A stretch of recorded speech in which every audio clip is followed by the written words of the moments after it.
Take this fast food uniform, that's all you'll ever need with your degree. My daughter-in-law smirked cruelly at the backyard graduation party.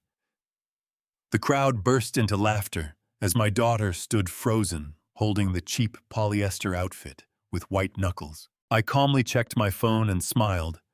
The timing is absolutely perfect. The triumphant look instantly froze on her face. My son stepped forward, whispering in a blind panic, "Please, Dad, don't do this." But I reached into my pocket, ready to completely dismantle her $70 million future. Welcome to Dad's Revenge Stories. I'm incredibly grateful to have you here today. Before we begin, please drop a comment letting me know which city or country you are watching from. Also keep in mind that this narrative contains fictionalized elements for educational and entertainment purposes. Any similarity to actual names or locations is a coincidence, but the lesson here remains deeply valuable. I had stood in this backyard for 41 years, through birthday parties and Sunday barbecues, through the summer. Chloe learned to ride her bicycle on the lawn and left a long brown streak across the grass that Margaret still talked about. I knew every corner of this yard the way a man knows his own heartbeat.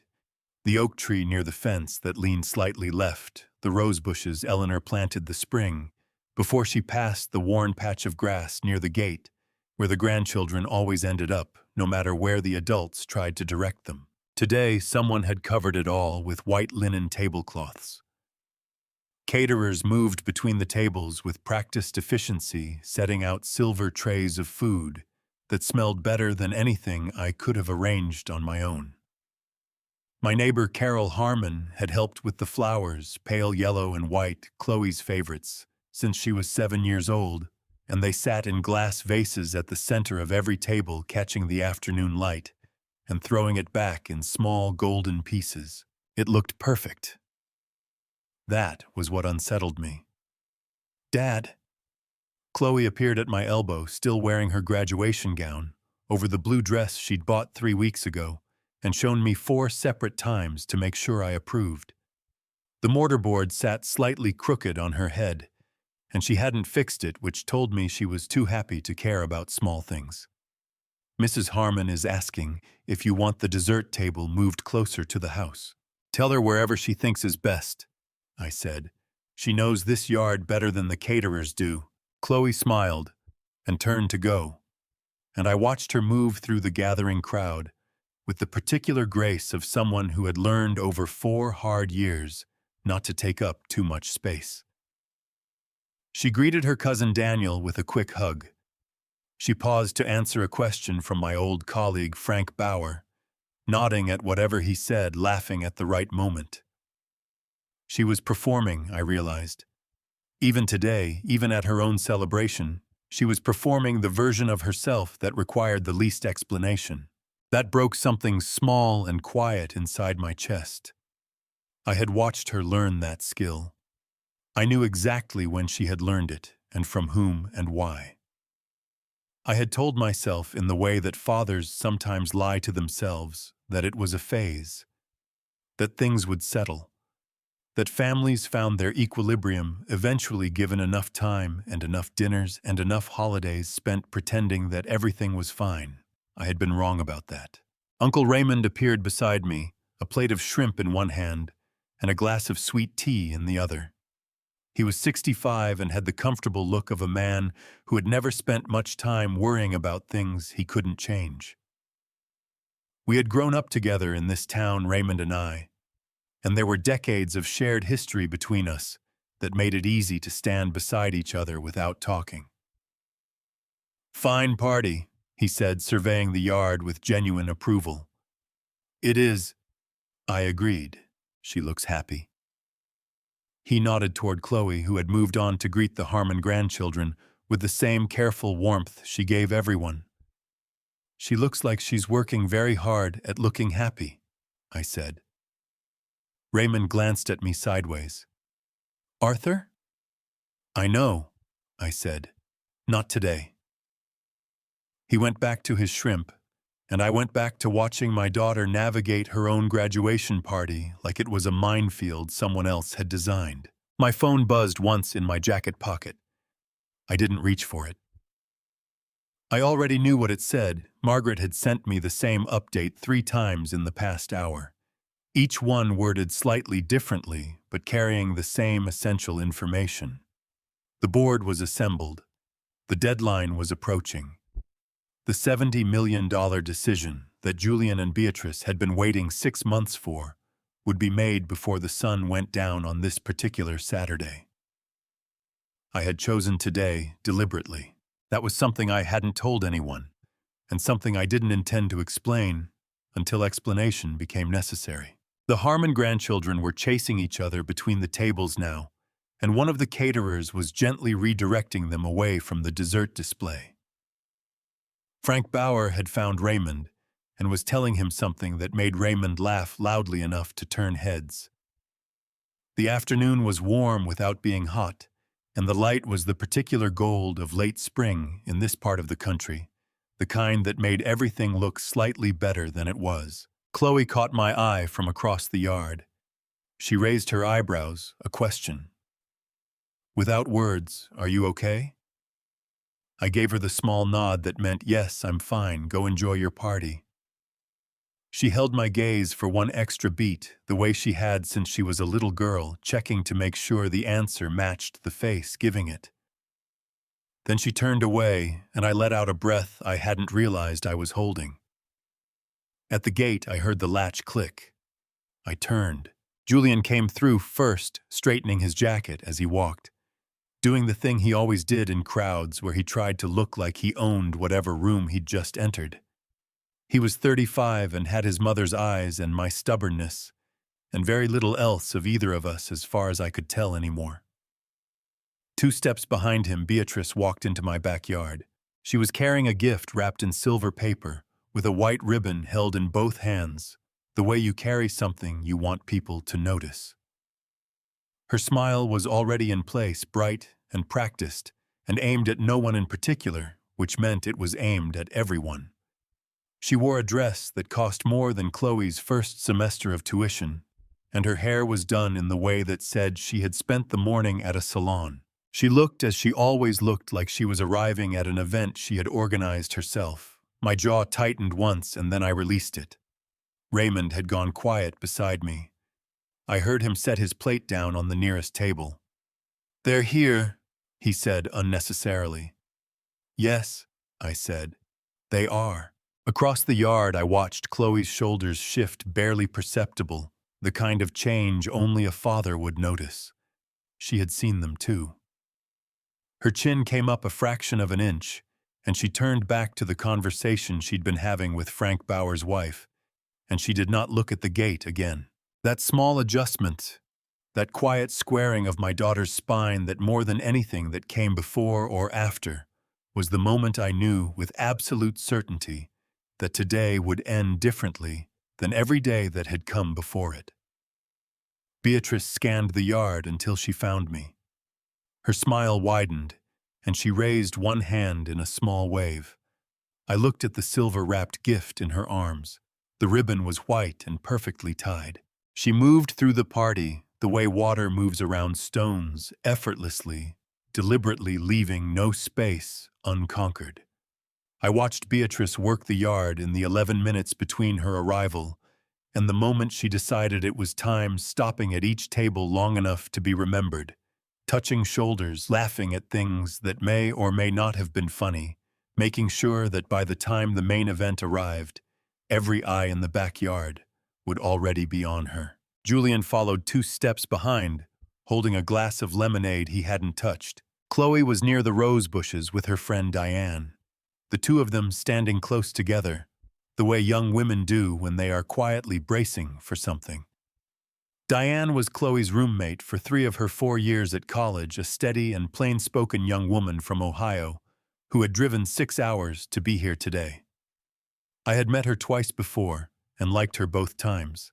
She had the particular quality of making Chloe laugh without trying too hard, and right now she had her hand on Chloe's arm and was saying something low and quick that made Chloe shake her head and straighten her mortarboard. "Chloe," Beatrice's voice carried across the yard with practiced ease, warm and bright, the voice of a woman accustomed to being listened to. "There's the graduate. Come here, sweetheart. I have something for you." The yard shifted. Conversations tapered off at the nearby tables. Uncle Raymond turned from where he'd been standing with Frank Bauer. The Harmon grandchildren, sensing the gravity of adult attention reorganizing itself, drifted closer without being told. Chloe crossed the grass toward her sister-in-law, and I watched every step. "This is for you," Beatrice said, extending the silver-wrapped package with both hands, and the wide smile of someone presenting something they were enormously proud of. "I wanted to get you something practical, something that reflects where you're headed." "Thank you," Chloe said. Her voice was steady. She had learned steadiness the hard way, one family dinner at a time, and it cost her something every time she used it.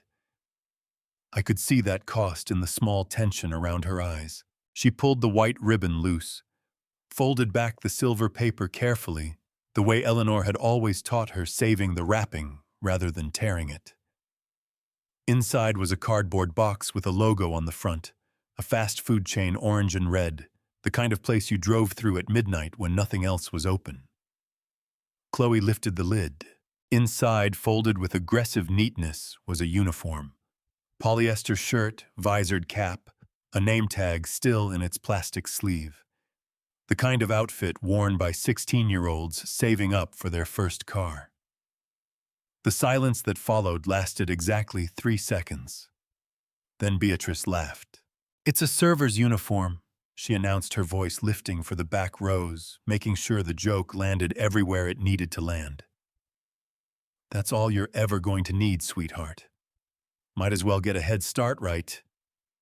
That private school degree isn't exactly opening doors on Wall Street." Julian made a sound that was supposed to be a laugh and mostly succeeded. Uncle Raymond chuckled from somewhere behind me, a reflex without malice. The kind of laugh that comes from not thinking fast enough. Two of the Harmon cousins exchanged glances and smiled. Diane's hand dropped from Chloe's arm. Her chin came forward, and her eyes went sharp, and I could see her measuring the distance between what she wanted to say and what the situation allowed. She was 6 hours from home, and this was not her family, and she held herself back, but her jaw was tight enough to crack. Chloe looked down at the uniform in her hands. She didn't cry. She had trained that reflex out of herself sometime around the second Thanksgiving, when Beatrice had commented in front of 11 people that Chloe's major sounded like something invented for students who couldn't handle real coursework. Chloe had excused herself from the table that night and did not come back. I had given her 20 minutes before I went to look for her, and what I found had told me everything I needed to know about what that dinner had cost her. Now her fingers closed around the folded uniform, and her knuckles went the color of the white ribbon she'd set on the grass. "Thank you," she said again. The same 2 words, the same steady voice. "What's that?" Beatrice cupped a hand to her ear with theatrical delight. "I couldn't hear you. Speak up, honey." More laughter from the tables. Someone actually applauded. I looked at my daughter's hands.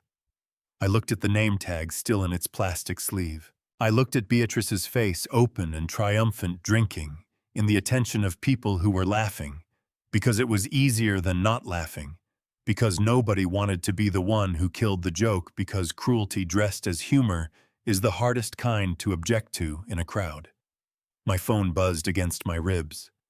I did not reach for it yet, but something that had been very carefully held in place inside me for 4 years shifted quietly like a floorboard, settling after a long winter, and I understood that the part of this afternoon I had been planning for had arrived.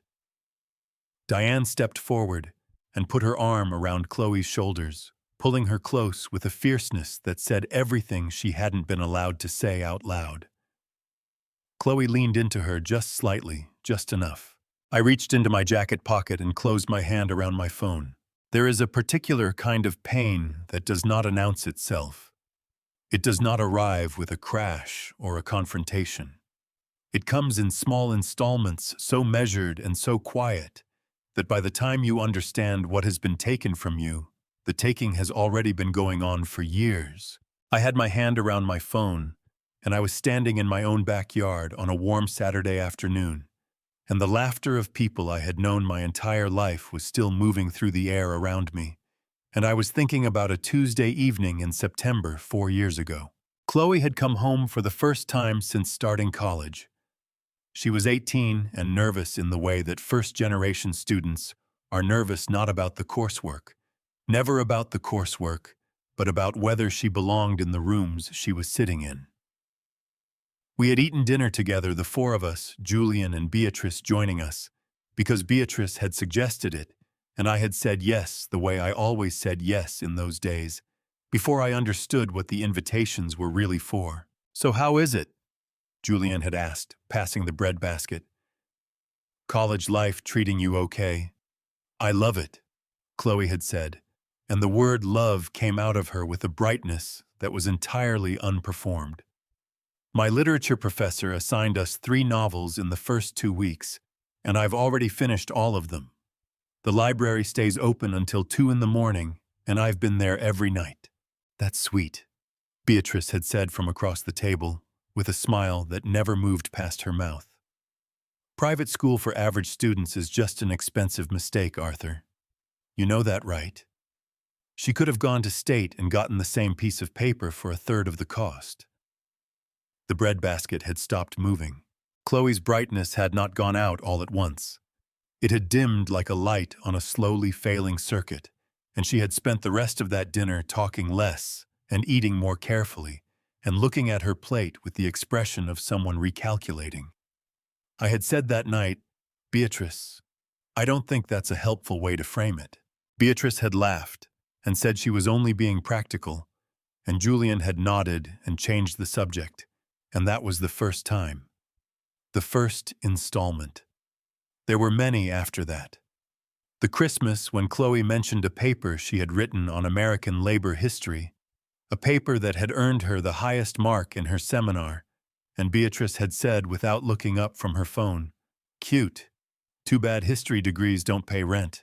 The Easter, when Chloe had been invited to present her research at a student conference, and Beatrice had talked over her announcement for 4 straight minutes about a renovation project she and Julian were planning for their kitchen, until the conversation had moved on completely, and Chloe had not mentioned the conference again. The Thanksgiving, the second one, the one I kept returning to when Beatrice had said in front of 11 people, including 3 of Chloe's cousins, "I just worry about her, Arthur. Some girls aren't cut out for the professional world. There's nothing wrong with finding something simpler. Not everyone is built for ambition."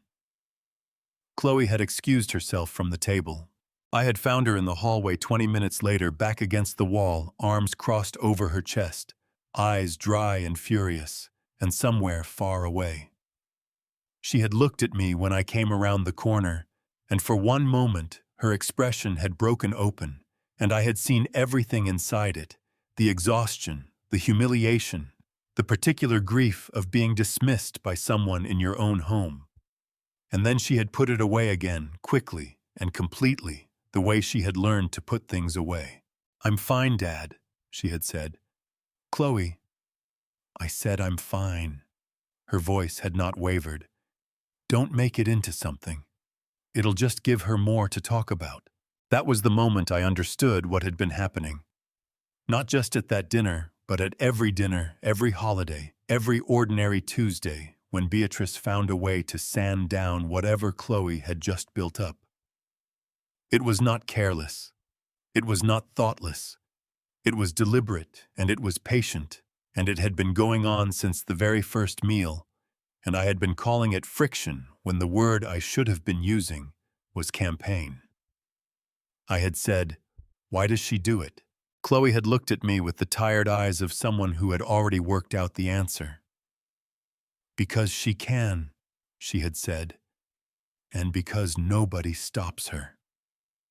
Standing in my backyard on this warm Saturday afternoon, with my hand around my phone, and my daughter's voice still somewhere in the past, I heard that sentence the way you hear something for the first time, even though you have heard it 100 times before.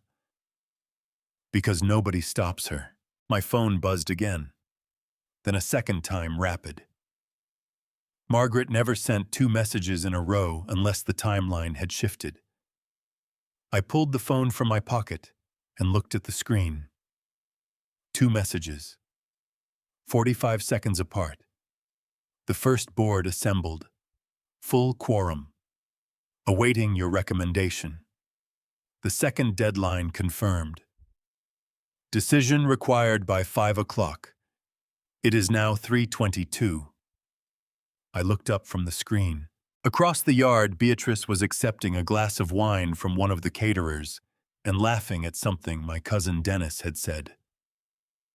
The uniform, that orange and red polyester insult, was folded over the back of an empty chair where Chloe had quietly set it down, before moving away to stand near the fence with Diane, her back to the party, her shoulders carrying the particular weight of someone who has decided not to feel anything for a while. 1 hour and 38 minutes until 5 o'clock. I put my phone back in my pocket. There are things a man discovers about his own family that he spends the first several hours wishing he had not discovered. It had been a Thursday night, 10 days before the graduation party, and I had been sitting at my desk in the study with a cup of coffee that had gone cold 2 hours earlier and a set of financial documents that were making less sense the longer I looked at them. The lamp on the desk was the only light in the house. Outside, the neighborhood was quiet in the way that neighborhoods go quiet after 10 o'clock, when the last dog has been walked and the last porch light has been switched off. Margaret had flagged the discrepancy 3 weeks before that. She had sent me an email with the subject line marked Routine Audit Follow-up, which was her way of telling me something was not routine and not a follow-up, but a genuine problem that she did not want to put in plain language until she was certain. Margaret had been my assistant for 19 years. I had learned to read her subject lines the way a sailor reads weather. I had asked her to pull the full documentation on Julian and Beatrice's application to the family trust. The $70 million emergency disbursement request they had submitted 6 months ago, citing catastrophic cost overruns and contractor disputes and market conditions that were, according to their filing, entirely outside their control. What Margaret brought me took up 4 inches of binder. How long did it take you to find the first one? I had asked her, sitting across from her in my office the following morning. 40 minutes, she had said. Margaret was 61, precise in her speech, and had never once in 19 years told me something was worse than it was, or better than it was. Once I found the first discrepancy, the others became easier to locate. They follow a pattern. Walk me through it. She had walked me through it. The pattern was this: Julian and Beatrice's development company had been hemorrhaging money for 2 years, not 6 months. The original application had listed the losses as recent and situational. The actual records, the ones their accountant had filed separately with the state, the ones that were a matter of public record, if you knew where to look and had the patience to look there, told a different story. Losses compounding quietly, covered by a rotating series of short-term loans, each one taken out to service the previous one, a structure that had only one possible ending. The application to the trust, I said. The financial statements attached. Fabricated, Margaret said without hesitation. Not entirely. Enough of the real numbers are included that it would pass a casual review, but the loss figures have been adjusted. The liability column has been restructured. Someone spent real time on this, Arthur. This was not a mistake. I had sat with that for a long moment. There's something else, Margaret said. She had placed a separate folder on the desk, thinner than the first. Inside were 3 documents, a letter, a transcript, and a photograph of a handwritten notation on what appeared to be an examination registration form. Her MBA, Margaret said. I want to be careful how I present this because the full picture took some piecing together.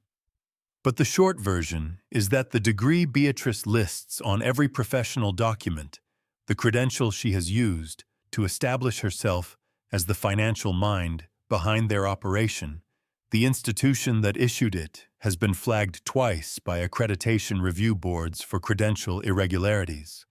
Several of its graduates, when investigated, were found to have completed substantially less coursework than their transcripts reflected. She bought it, I said. The evidence strongly suggests she paid for a credential she did not academically earn, Margaret said carefully. Yes. I had looked at the photograph of the handwritten notation for a long time. Outside the window, a car had passed slowly down the street. The coffee on my desk had been cold since before midnight. She used that degree, I said, to tell my daughter that her education wasn't worth the money I spent on it. Margaret had not answered that. There was no answer that needed giving. What I had done next was the part that had required the most patience, because patience was the one thing I had in abundance where my children were concerned, even when it cost me. I had called my attorney and spent 90 minutes on the phone going through the trust documentation, confirming what I already suspected, that as the founding trustee and managing director of the Callaway Family Trust, I held sole recommendation authority over all disbursements above $50 million. The board voted, but the recommendation came from me. Without my recommendation, the vote did not happen. Then I had called Margaret back. Schedule the board meeting, I had said. May 17th, 5 o'clock deadline. A pause. That's the day of Chloe's graduation party. Yes, I had said. I know. Now standing in my backyard at 3:22 in the afternoon, with the cold truth of everything I had found sitting quietly in my chest, like a stone that had been there long enough to feel like part of me, I looked at Beatrice across the yard. She was gesturing broadly at something, laughing, the picture of ease and confidence. She did not know what I knew. She did not know that I had known it for 10 days. She did not know that I had chosen today. My phone buzzed a third time. This one was not Margaret. The name on the screen was one I had been expecting since morning. Victor Hale. I let it ring twice, then answered. Victor Hale had made his first $1 million before he turned 30, and he had spent the 30 years since then making sure that every person he did business with understood that fact within the first 10 minutes of knowing him. He was not a cruel man. He was simply a man who had decided very early that sentiment was a luxury he could not afford, and he had held to that decision with the consistency of someone who had never once regretted it. He was also, in my experience, never wrong about money. I had answered on the third ring, stepping away from the yard, toward the side of the house where the rose bushes gave way to a narrow strip of gravel between the fence and the wall. Private enough. I could still hear the party behind me, the low murmur of conversation, the clink of glasses, Beatrice's laugh rising above everything else the way it always did. Arthur, Victor said. No greeting, no preamble. Victor Hale did not do preamble. Victor, I'm going to be direct with you because I think you prefer it that way. I do, I said. I've been looking at the numbers on the Callaway Trust disbursement request. He paused and I heard paper moving on his end, the sound of a man at his desk on a Saturday, because some problems did not respect weekends.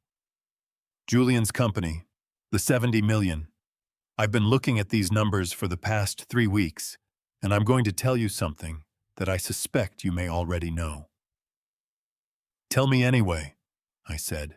They don't add up. His voice was flat and certain, the voice of a man reading coordinates off a map. The loss figures in the application don't reconcile with the market data I can access independently. The timeline of the contractor disputes they're citing doesn't match the public filing records I pulled. And the revenue projections for the next 18 months are, And I want to be precise here, optimistic to the point of fiction. I leaned against the fence and looked at the sky. It was the particular blue of a May afternoon that has no interest in the troubles of the people standing under it. Victor, I said, if you discovered that a business partner had submitted falsified documentation to obtain funding, not mistaken documentation, not optimistic documentation, but deliberately altered records, what would your obligation be? The silence on his end lasted long enough that I counted it. 7 seconds. My obligation, he said slowly, would be to protect my own investment and my reputation, and anyone else who might be harmed by continuing to extend good faith to a party that had demonstrated they were not acting in good faith. That's what I thought, I said. Arthur. His voice shifted slightly, not softer exactly, but more careful. Are you telling me what I think you're telling me? I'm asking a hypothetical question, I said. Another pause. The deadline on the disbursement is 5 o'clock today. I have a meeting with my own board on Monday morning, where I will need to account for the position I've taken on this partnership. If the trust does not disburse by 5, Julian's company goes into default on the bridge loan they took out against the anticipated funds. At that point, my exposure becomes significant. I understand your position, I said. I need to know if you're going to recommend approval. His voice had gone entirely flat, now stripped of everything except the question itself. Not as a business partner, as a man who has known you for 20 years, Arthur. I need to know. I watched a yellow butterfly move through Eleanor's rose bushes, landing on a bloom, and then lifting away as if it had somewhere more important to be. Victor, I said, I want you to know something. Whatever I recommend today, I will recommend based on a complete and accurate assessment of the documentation I have reviewed. That is what I have always done, and today is not different. Another silence. This one lasted 4 seconds. I see, he said. I thought you might. And if I were to hypothetically begin preparing my own exit from this partnership, given what you've just told me, I would say that a man who has built what you've built by paying careful attention to risk would be acting entirely consistently with his character. I said. Victor Hale made a sound that was not quite a laugh. You know, your son came to me 8 months ago with this proposal. He sat in my office and he talked for 45 minutes about vision and growth and family legacy.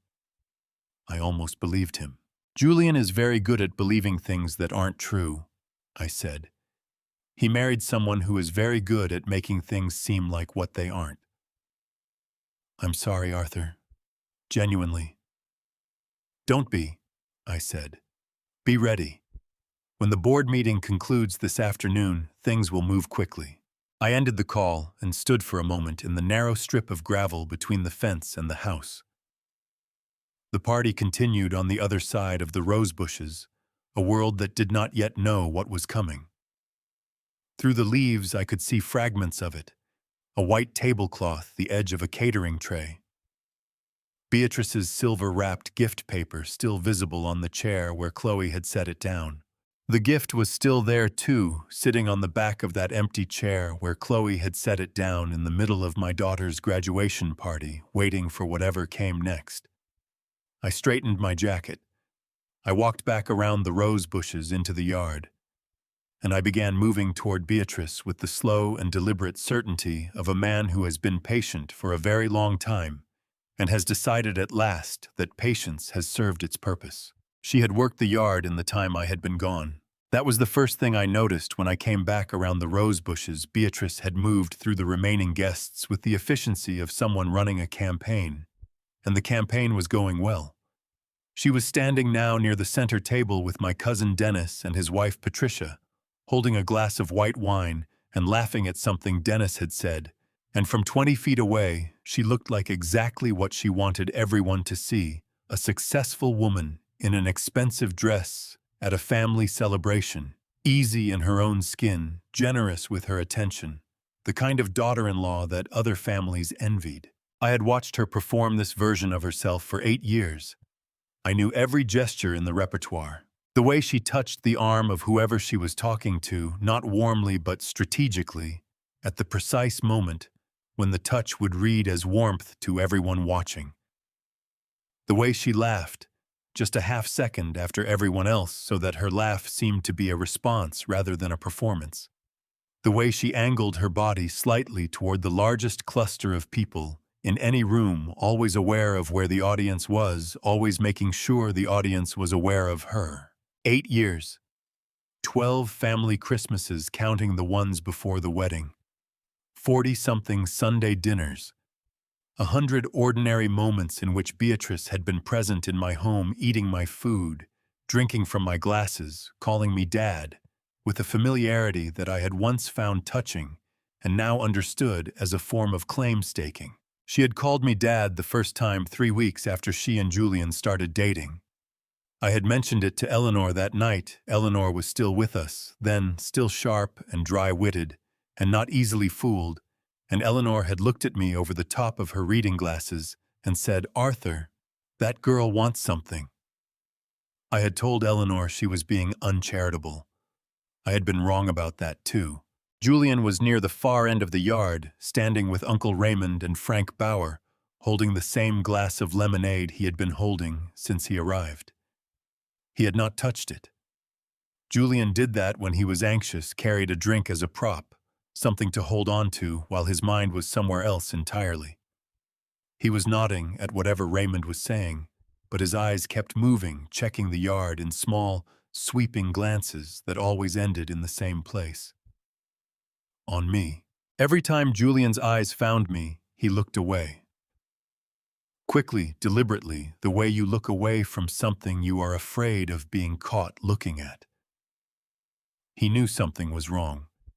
He had known since this morning, I suspected. Julian had always had a talent for sensing weather changes in this family, even when he couldn't name what he was sensing. It was the one instinct he had never managed to fully suppress, no matter how hard Beatrice had worked to replace it with her own judgment. Chloe was near the fence with Diane. They were standing with their backs to the party, not rudely, but with the particular body language of two people who have decided by unspoken agreement that the party is something happening behind them rather than something they are part of. Diane had her arm around Chloe's shoulders. Chloe was holding a glass of water in both hands and looking at the rose bushes with an expression I recognized the one she wore when she was deciding how much of what she felt she was going to allow herself to feel. "Dad." The voice came from my left, and I turned to find Julian approaching. He had set the lemonade glass down somewhere, and his hands were in his pockets, which meant he had run out of props. His face was arranged into the expression he used when he wanted to appear casual, and was not succeeding. "Can I talk to you for a minute?" "Of course," I said. He glanced toward Beatrice, then back at me. "Not here. Maybe inside." "I'm comfortable here," I said pleasantly. Something moved behind his eyes. A calculation or the collapse of one. "Right. Yeah. I just wanted to say about earlier. The gift. I know it was—" He stopped, swallowed. "Beatrice thought it would be funny." "Did you think it was funny?"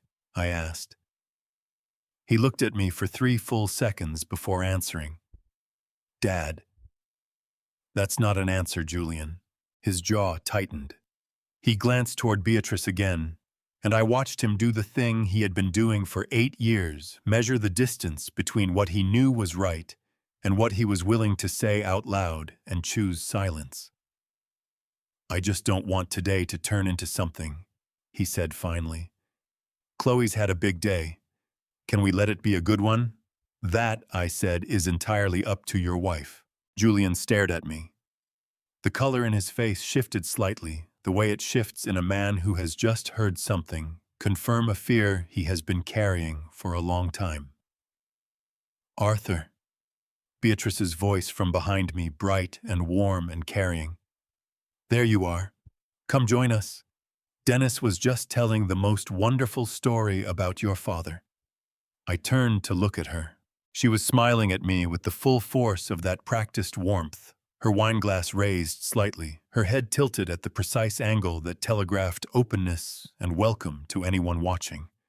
Her eyes were doing the calculation they always did, measuring, adjusting. In a moment, I said. I looked at Julian one last time. He was watching his wife with an expression I had not seen on his face before, or perhaps I had seen it and chosen not to name it. It was the expression of a man who was very tired and had been tired for a very long time and had run out of ways to pretend otherwise. Then I turned and walked toward Beatrice, not away from her, toward her. Before I reveal how this absolute fraud was exposed to the entire family, I need to know who is sticking around for the payoff. Comment "still here" or type 100 below so I know you are watching. And please be advised the upcoming part contains fictional elements and dramatic turns that may not match actual events. If this style of storytelling isn't for you, feel free to turn off the video right now. Otherwise, get ready. The distance between me and Beatrice was 30 feet, and I covered it slowly enough that people noticed. That was intentional. There is a particular quality to the attention of a crowd when something shifts in a social gathering. Not an announcement. Not a confrontation.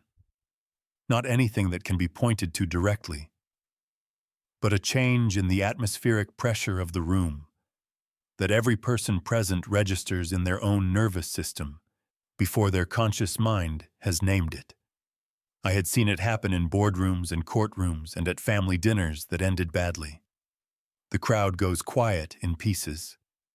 A conversation stops here. A fork is set down there. Someone touches another person's arm without knowing why. By the time I was 15 feet from Beatrice, the yard had gone 30% quieter. By the time I was 10 feet away, Dennis had stopped telling his story. By the time I stopped walking with 6 feet of afternoon sunlight between me and my daughter-in-law, the only sound in the backyard was the faint movement of wind through Eleanor's rose bushes and the distant clatter of the caterers in the kitchen, who had not yet understood that something was happening outside. Beatrice recovered first. She always recovered first. It was one of the things she was genuinely good at, and I had always given her credit for it privately, even when I gave her credit for nothing else. Her smile stayed in place. Her wineglass stayed steady. She tilted her head at me with an expression of pleasant inquiry, as if I had simply walked over to join a conversation. "Arthur," she said, "come sit with us." "I'd rather stand," I said. "That was quite a gift you gave Chloe." Something moved behind her eyes, quick and small like a fish turning in deep water. "Oh, that." She laughed, easy, dismissive, the laugh of someone waving away a misunderstanding. "It was a joke, Arthur. Chloe knows I'm just teasing. We have that kind of relationship." "Do you?" I said. It was not a question, of course. She looked around at the nearby tables with the confidence of a performer checking the house. Dennis nodded uncertainly. Patricia pressed her lips together. "She's a tough kid. She can take a little humor." "I'd like to hear her say that," I said. "Chloe." I raised my voice just enough to carry across the yard without shouting. "Come here, please." The yard went very quiet. Chloe came. She walked across the grass with her chin level and her shoulders back, and Diane came 2 steps behind her with her arms crossed and her jaw set, and I thought not for the first time that Chloe had chosen her friends better than this family deserved. "Your sister-in-law was explaining that the gift was a joke," I said when Chloe reached us. "That you two have that kind of relationship. Is that right?" Chloe looked at Beatrice. Beatrice looked back with the smile still in place, but something in the smile had changed. It had gone from easy to careful, from warm to load-bearing. The kind of smile that is working very hard to remain a smile. "We don't," Chloe said. Her voice was quiet and entirely steady. "We have never had that kind of relationship." Uncle Raymond set his glass down on the nearest table with a small click that sounded very loud. "Chloe!" Julian's voice came from behind me, strained and urgent. "Maybe this isn't the right time to—" "When is the right time, Julian?" I asked without turning around. "After dinner next Christmas, the one after that." Silence. I looked at Beatrice. She had stopped smiling. 4 years. I said, keeping my voice level, keeping it conversational, the way you keep a blade level when you want it to be useful. 4 years of telling my daughter that her education was worthless, that her choices were embarrassing, that her future was limited to whatever small space you decided to allow her. 4 years of doing it in front of this family, at this table, in this yard. I paused. "And today, you wrapped it in silver paper and put a bow on it." "That is a significant overreaction to a—" Beatrice began. "It is not an overreaction," Diane said from behind Chloe. Her voice shook with the specific vibration of someone who has been biting their tongue for 6 hours and has finally run out of patience for the exercise.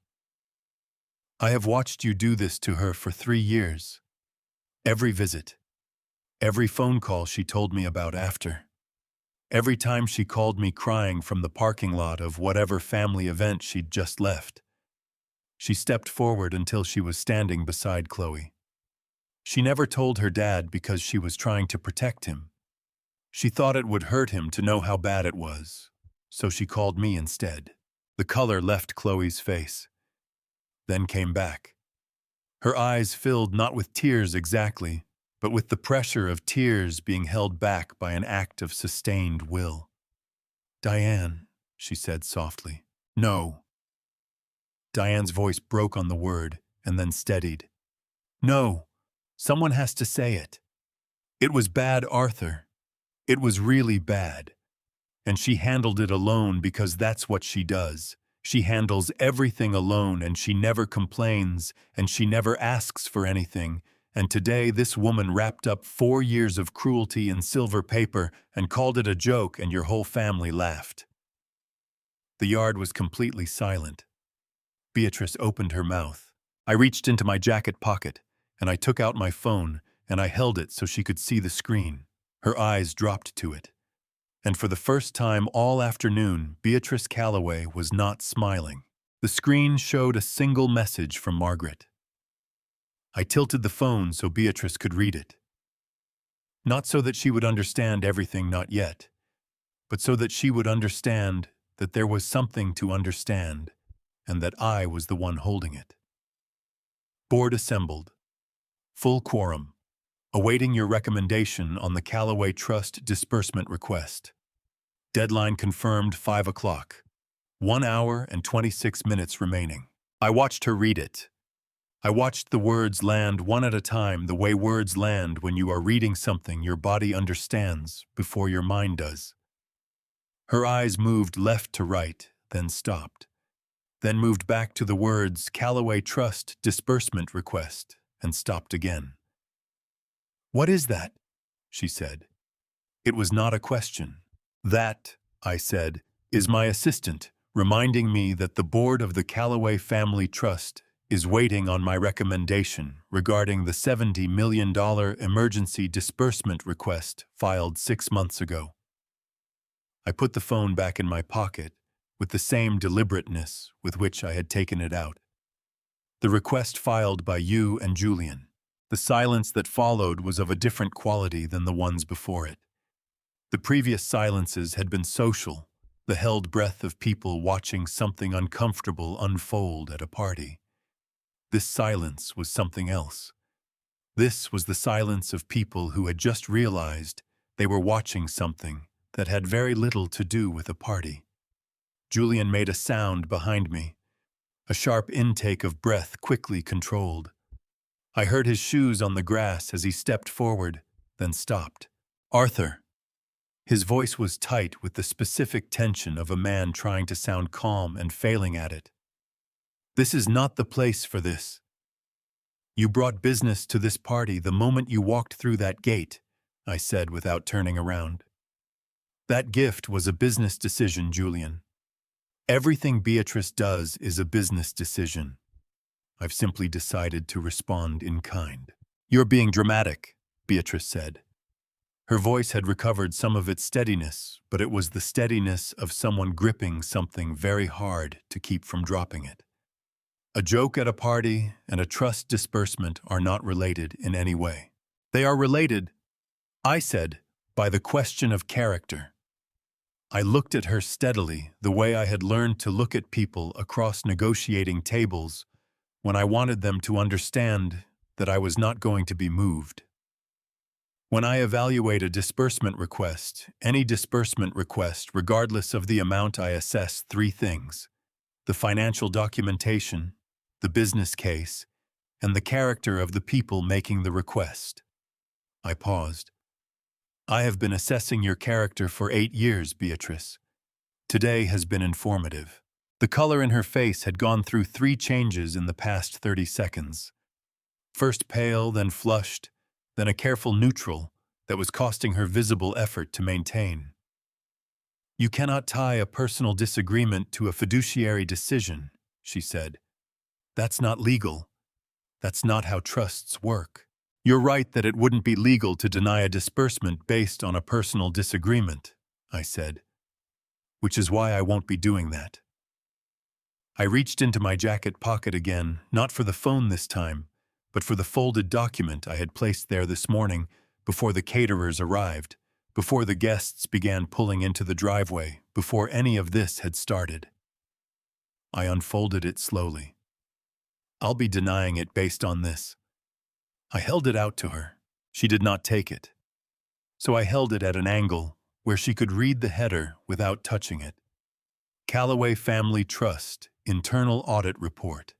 Disbursement Application Review. Prepared by Margaret L. Hargrove, Trust Administrator. Date May 12, 2025.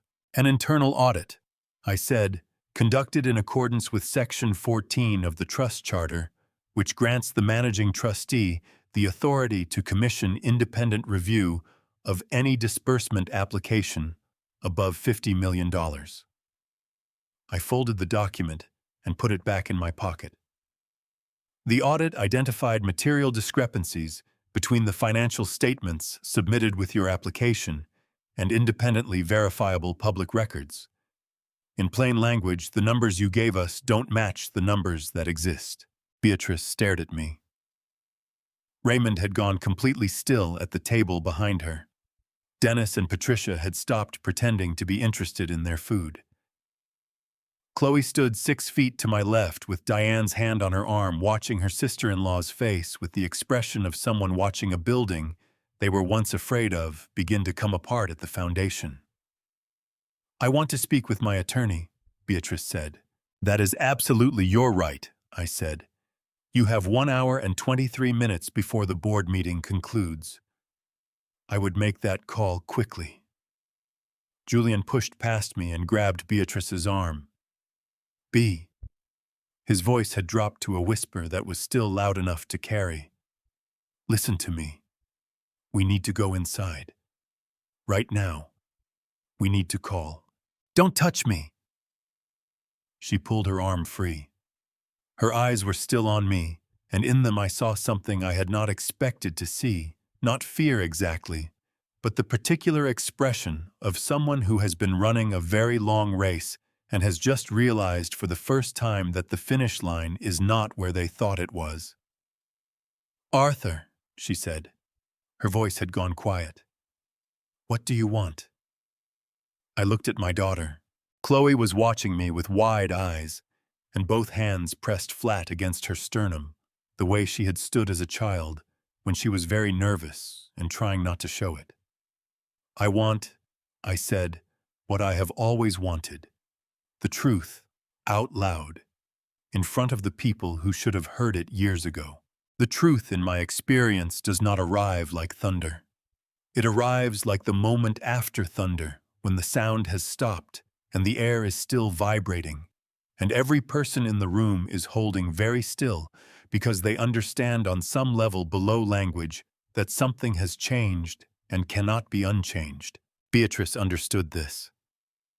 I could see it in the way she was standing. Weight shifted almost imperceptibly to her back foot, the posture of someone who has made a rapid and unconscious decision to create distance without appearing to retreat. She was good at that. She had always been good at that. 4 years ago, I said, my daughter enrolled in a private university with a full merit scholarship covering 60% of her tuition. She maintained a 3.8 grade average through 4 years of coursework in a field she chose because she loved it, not because it was practical or impressive or likely to generate the kind of income that buys the dress you are wearing today. I looked at Beatrice steadily. At every family gathering during those 4 years, you found a way to make her feel that none of it counted, that she was less than, that the space she took up in this family was conditional on your approval. Arthur, I really think, Julian started. I'm not finished, I said. Julian closed his mouth. The gift today was not a joke, I continued. A joke requires the consent of everyone in the room to be funny. What you gave Chloe today was a message. The same message you have been sending for 4 years, wrapped up in silver paper, so it would look like generosity. I paused. I want you to understand that I have been watching you send that message for a very long time, and I have made a decision about what it means for how I conduct my professional responsibilities. Beatrice's chin came up. It was a reflex, the instinct of a woman who had learned that the best defense against being looked down on was to look down first. Your professional responsibilities, she said carefully, have nothing to do with family dynamics. They have everything to do with character, I said. And character is not something a person switches on and off, depending on the context. I looked around at the faces at the nearby tables, Dennis with his fork suspended halfway to his mouth, Patricia with her napkin pressed against her lips, Raymond sitting very straight, with both hands flat on the table. The financial documents submitted with your disbursement application contain figures that cannot be reconciled with publicly available records. Independent property filings, state tax disclosures, contractor lien records, all of them, tell a story that is significantly different from the one you submitted to the board of the Callaway Family Trust. Those discrepancies are explainable, Beatrice said. Her voice had gone very controlled, very measured, the voice of someone who has prepared for this conversation and is now discovering that the preparation was insufficient. Our accountant can provide. Your accountant, I said, filed the public records, the ones I am referring to. Your accountant is not the problem, Beatrice. The problem is what happened between the public records and the application that landed on my desk. The yard was silent enough that I could hear the wind moving through the oak tree near the fence. Julian sat down heavily on the nearest chair. He did not appear to have made a decision to sit. His legs simply stopped holding him up. There is one more thing, I said. Something in my tone made Beatrice go very still. The MBA you completed at the Whitmore Institute, I said. The credential you list on every professional document your company has produced in the past 7 years. The qualification you cited when you told my daughter at the dinner table in this house that her education was insufficient to prepare her for any professional role worth having. I let the sentence sit for a moment. The Whitmore Institute has been reviewed twice by accreditation oversight bodies for credential irregularities. In both reviews, a number of its graduates were found to have received degrees for coursework they did not complete. The silence that followed lasted 4 seconds. That is a lie, Beatrice said. But her voice, for the first time since I had known her, was not entirely steady. It is a matter of public record, I said, available to anyone willing to spend 40 minutes with the right databases. My assistant spent 40 minutes. I looked at her. You used that degree to make my daughter feel small. I thought you should know that I know where it came from. Beatrice's phone rang. The sound was jarring in the quiet of the yard, a bright, insistent tone that seemed almost indecent given what had just been said. She pulled it from her bag with fingers that were not entirely steady, looked at the screen, and went the kind of pale that happens when blood leaves a face faster than it is supposed to. She looked at me. "That will be Victor," I said pleasantly. "He mentioned he might call." Her lips parted. Nothing came out. "You should answer it," I said.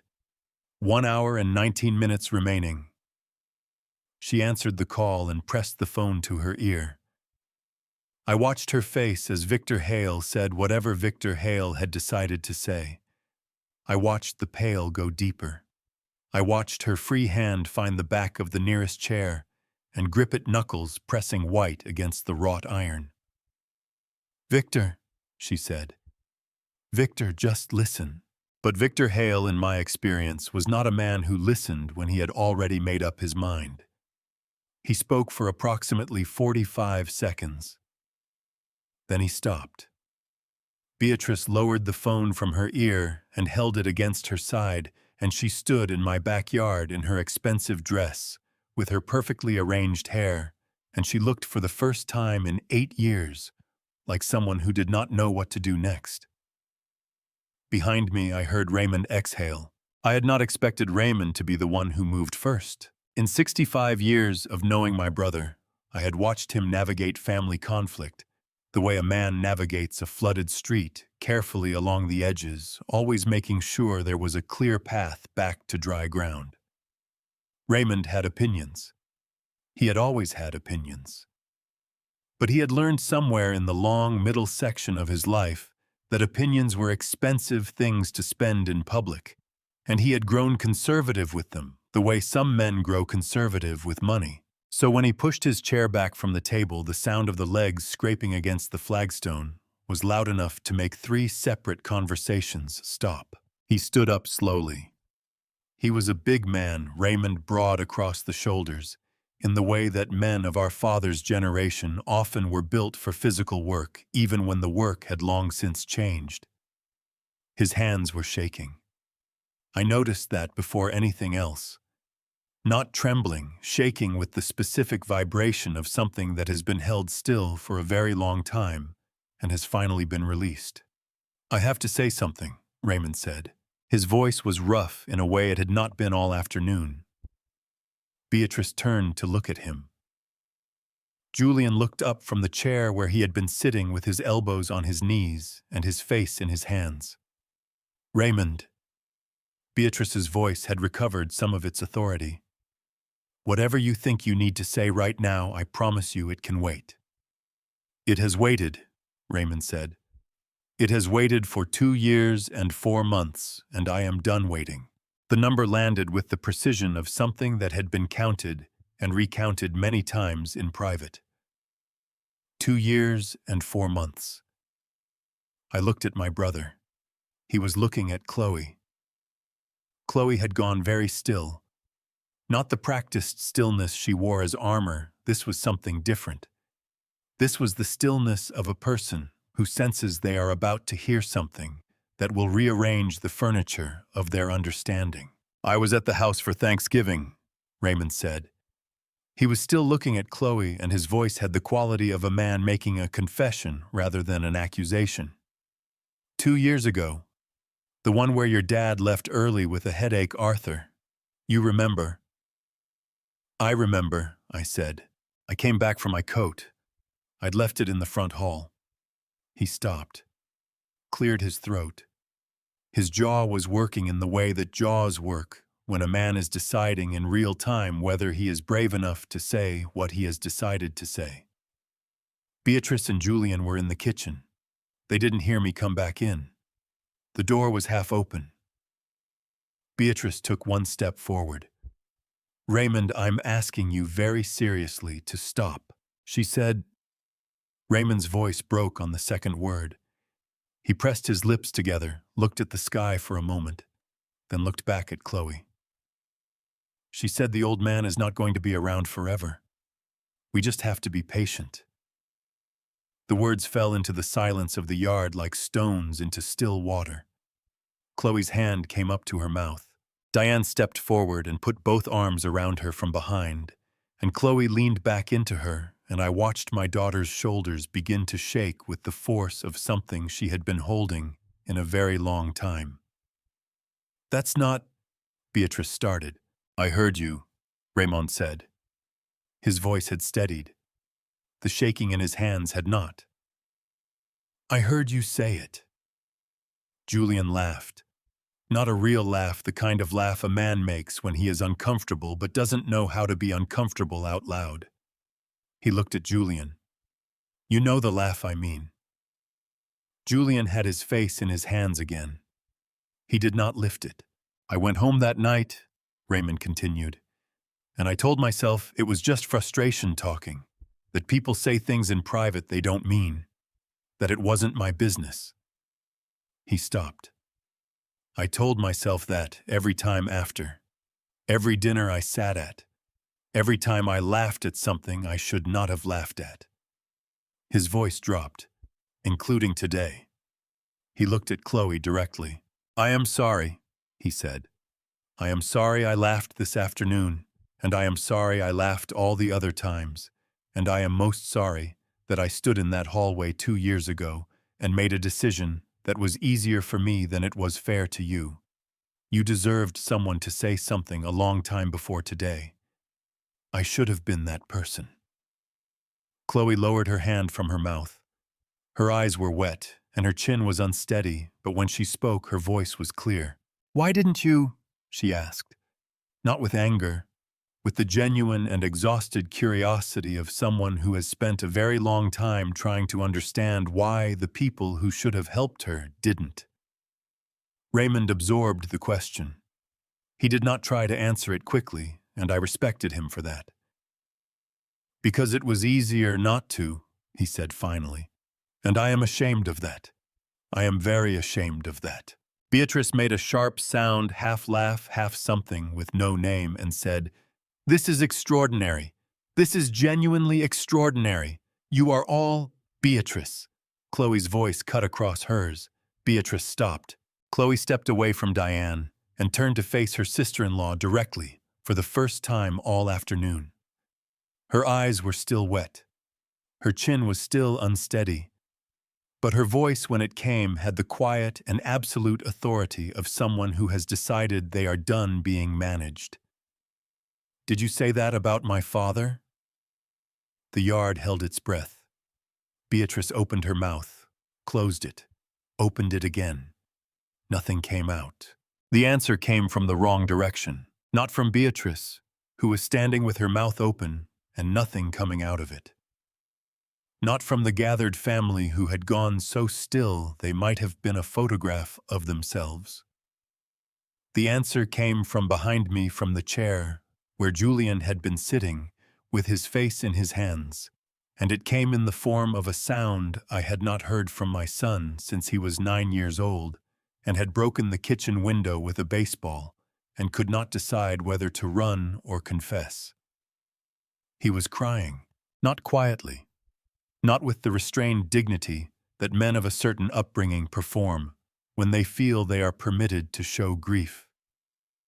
He was crying the way a person cries when they have been holding something in a container that has finally exceeded its capacity, ragged and uncontrolled, his shoulders heaving, his breath coming in the broken rhythm of someone who has forgotten how to breathe correctly. "Julian!" Beatrice's voice snapped across the yard like a rubber band pulled too tight. "Stop it! Right now, stop!" He lifted his face from his hands. I had not seen my son's face look like that since Eleanor's funeral. Raw in a way that faces are not supposed to be in public. Stripped of every layer of presentation he had spent 35 years constructing. "I can't," he said. His voice was wrecked. "I can't do this anymore, B. I can't stand here and—" He stopped, pressed the back of his hand against his mouth, looked at Chloe. "I knew," he said, "about the way she talked to you. Every time. I knew and I said nothing, and I told myself that was different from doing it myself, and it wasn't. It was the same thing." Chloe stared at her brother. "Julian, do not say another word." Beatrice's voice had gone somewhere beyond anger, into the register that lives on the other side of anger, the place where desperation tries to sound like authority. "Not one more word. I am serious." "The financial documents," Julian said, looking at me now. His eyes were red and wet, and entirely direct in a way they had not been once all afternoon. "I signed them. She told me where to sign, and I signed, and I told myself I didn't know exactly what I was signing, and that was—" He exhaled in a way that collapsed his entire chest. "That was a lie I told myself, because it was easier than the alternative. Julian." Beatrice took 3 steps toward him. Her voice had dropped to something low and urgent, the voice of a woman talking to a man she needs to stop. "You are not well right now. You are upset, and you are saying things that are not accurate and that you will regret, and I need you to stop talking and come inside with me right now." "The MBA," Julian said. The 2 words landed like a door slamming. Beatrice froze. The yard froze. I kept my eyes on my son. "She didn't finish the program," Julian said. He was looking at Chloe again, and his voice had taken on the quality of someone unburdening themselves of a weight they have carried so long they had forgotten what it felt like to stand without it. "The Whitmore Institute. She completed 18 months of a 2-year program, and then she arranged to have the credential issued anyway. I don't know the details of how. I never asked. I didn't ask because I didn't want to know, and I didn't want to know because I already knew enough to understand that I didn't want to know more." He looked at the ground. "She used that degree for everything. Every pitch, every proposal, every time she sat across from someone and needed them to take her seriously. And she used it to tell Chloe that her education wasn't real." The sound that came from Beatrice was not a word. It was something that started as a word and collapsed before it could become one. The sound of a sentence that was abandoned because the person trying to speak it understood mid-breath that there was nothing left to say that would help. Diane made a sound that might have been a laugh if the situation had been different. Under the circumstances, it was something harder to name. "She was afraid of you," Julian said to Chloe. His voice had gone quiet now. The crying had not stopped, but had moved somewhere deeper into the part of grief that doesn't make much sound. "That's what I could never make her understand was wrong. She was afraid of you from the beginning. Not of what you were, of what you might become. Of what Dad thought of you." He looked at me, and in his look was 8 years of watching something happen and not stopping it, and knowing all along exactly what it was. "She couldn't stand that you looked at Chloe the way you never looked at us." I absorbed that. It was not entirely untrue, and the part of it that was true sat in my chest with the particular weight of a thing a father does not want to examine too closely in public. "That's not an explanation," Chloe said. Her voice was very quiet. "Julian, that is not an explanation." "No," he said. "It's not. It's just the reason. Reasons aren't explanations." He wiped his face with the back of his hand. "I'm sorry, Chloe. I know that's not enough. I'm sorry." Chloe looked at her brother for a long moment. Then she turned to Beatrice. Beatrice was standing with her phone pressed against her side, and her chin lifted, and her eyes bright with something that was not quite tears and not quite fury, but lived in the neighborhood of both. "I want to go inside," Beatrice said. "To me. Not to Julian, not to Chloe. To me. I want to speak with you privately, Arthur. Right now." I looked at my watch. 1 hour and 12 minutes, said. Let's go. I did not take Beatrice inside. I took Chloe. Beatrice understood this a half-second after it happened, that precise terrible moment when she realized the meeting she had requested was not going to be the meeting she had planned. I turned from her without ceremony, put my hand on my daughter's shoulder, and said quietly, "Come with me." I was already walking toward the back door of the house before the sentence was finished. Behind me I heard Beatrice say my name, sharp and incredulous, the voice of a woman who has spent 8 years being the one who controls the direction of every room she enters and has just discovered that this particular room is not hers to control. I did not stop walking. Chloe matched my pace without a word. That was one of the things I had always loved about her, the way she could read a moment and understand what it required, the way she had never needed to be told twice when something mattered. She fell in beside me the way she had when she was small, and we were late for something, and she had to take 2 steps for every one of mine, and she had never once complained about it. Behind us, I heard Raymond say something to Beatrice in a low voice. I heard Beatrice respond. The words didn't reach me through the back door as it closed, but the tone did. She was not composed. Raymond would handle it or he wouldn't, but either way it was no longer something I needed to manage. The back door shut, and the sounds of the yard became muffled and distant, like a storm heard from inside a well-built house.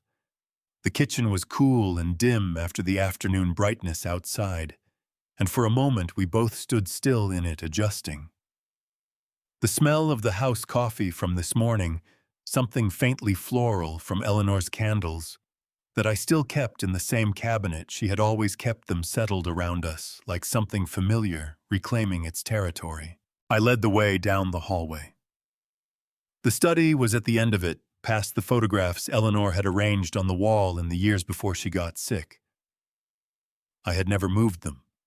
Not one. Some people thought that was grief, and maybe it was, but mostly it was that she had arranged them exactly right, and I had never seen any reason to change what was already exactly right. Chloe at 6, gap-toothed and triumphant on the first day of first grade, wearing the red backpack that had been almost as large as she was. Julian at 9, holding the baseball that had gone through the kitchen window, with an expression caught somewhere between guilt and pride, because even at 9 years old, Julian had known that some things were worth the consequences.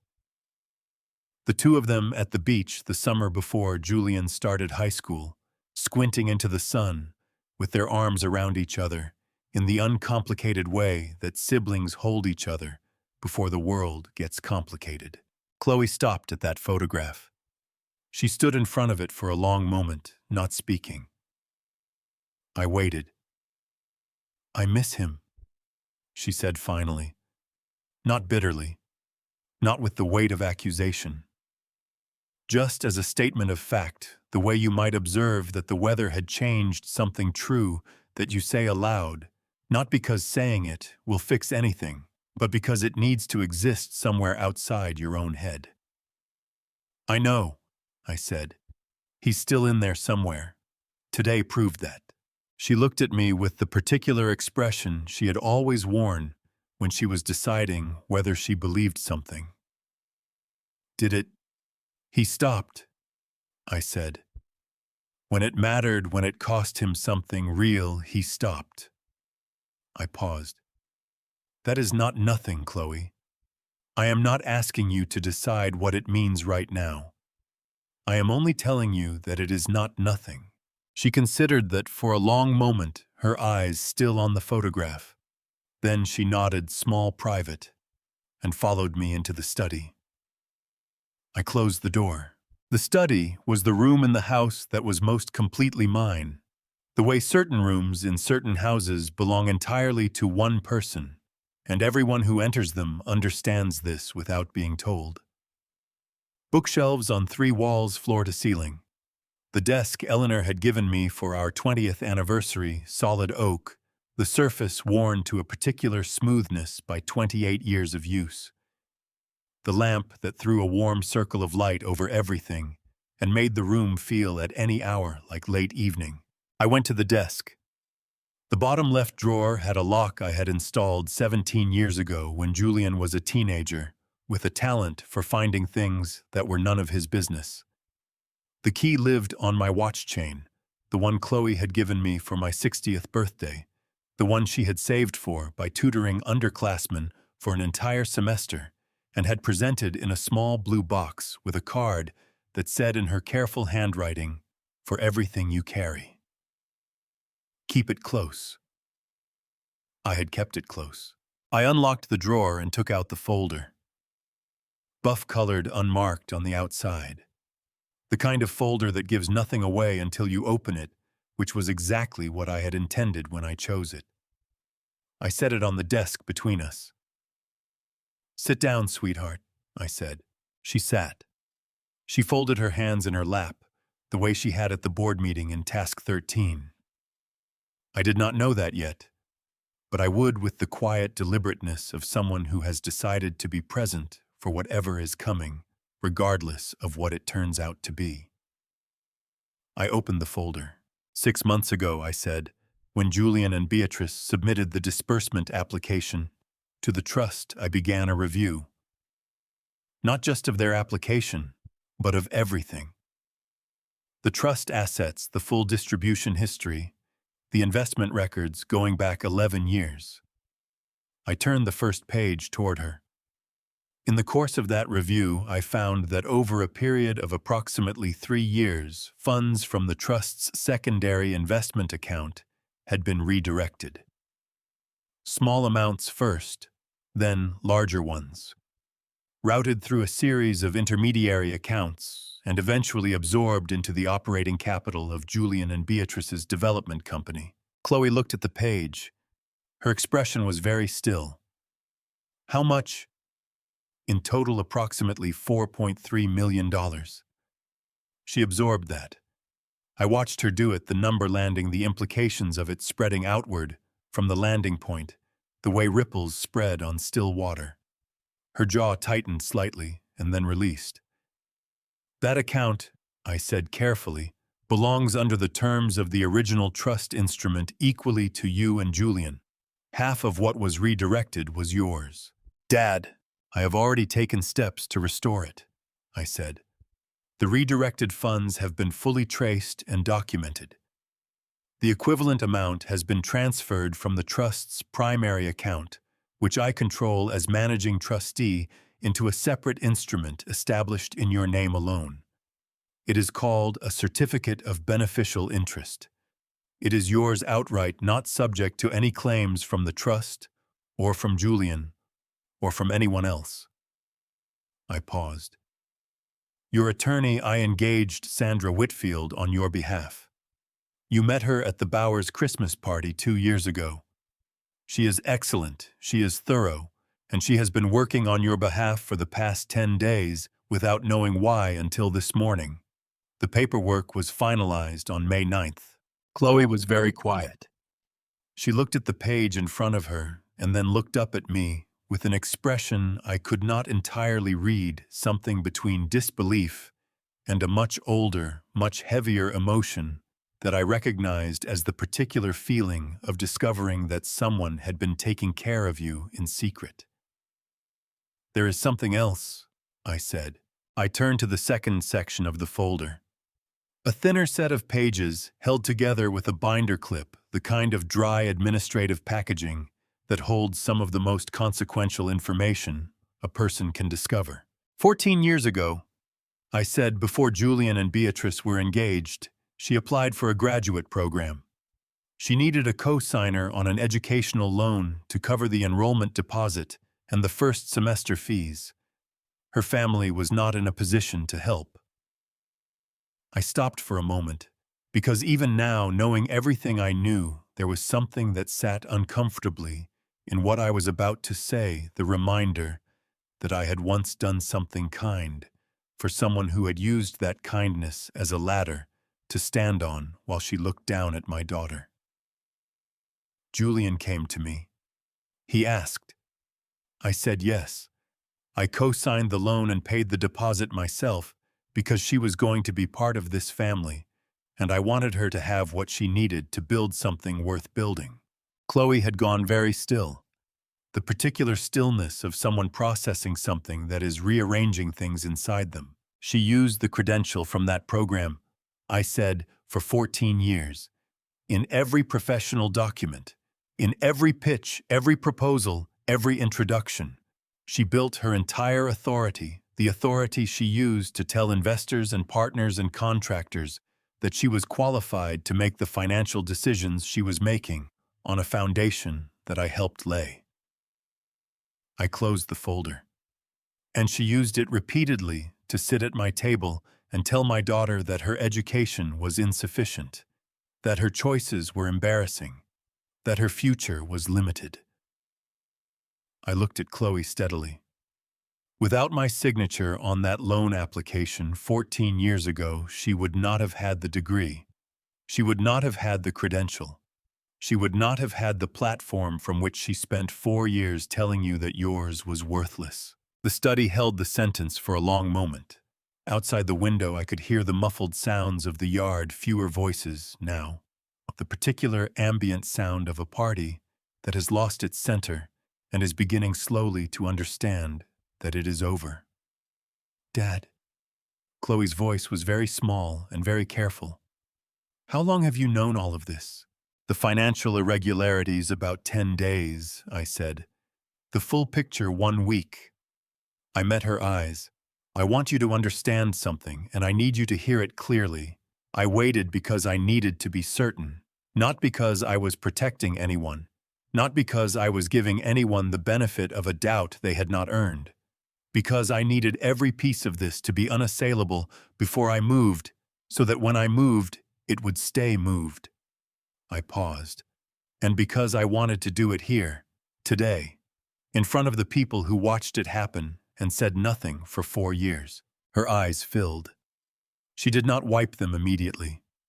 She pressed both hands flat against the surface of the desk and looked at the closed folder and breathed the slow, deliberate breath of someone deciding how much of what they are feeling they are going to allow themselves to feel right now in this room before the next thing has to happen. You should have told me, she said. The sentence was quiet and entirely accurate, and I had no defense against it. Yes, I said. I should have. I'm sorry, Chloe. She looked up at me then, and her expression did the thing it had done when she was very small, and something had hurt her, and she was standing at the threshold of deciding whether to let me see it. That brief, suspended moment, when the door is neither open nor closed, and everything depends on what the person on the other side of it does next. I did not look away. This time she let me see it, every year of it, every dinner and every parking lot and every phone call to Diane and every hallway and every time she had said, "I'm fine, Dad," and meant something entirely different. She let me see all of it for just a moment, before she put most of it away again with the practiced efficiency of someone who has been doing that for a long time and has not yet unlearned the reflex. Okay, she said. One word. About 17 different meanings. I understood all of them. My phone rang. Margaret's name on the screen. I looked at Chloe.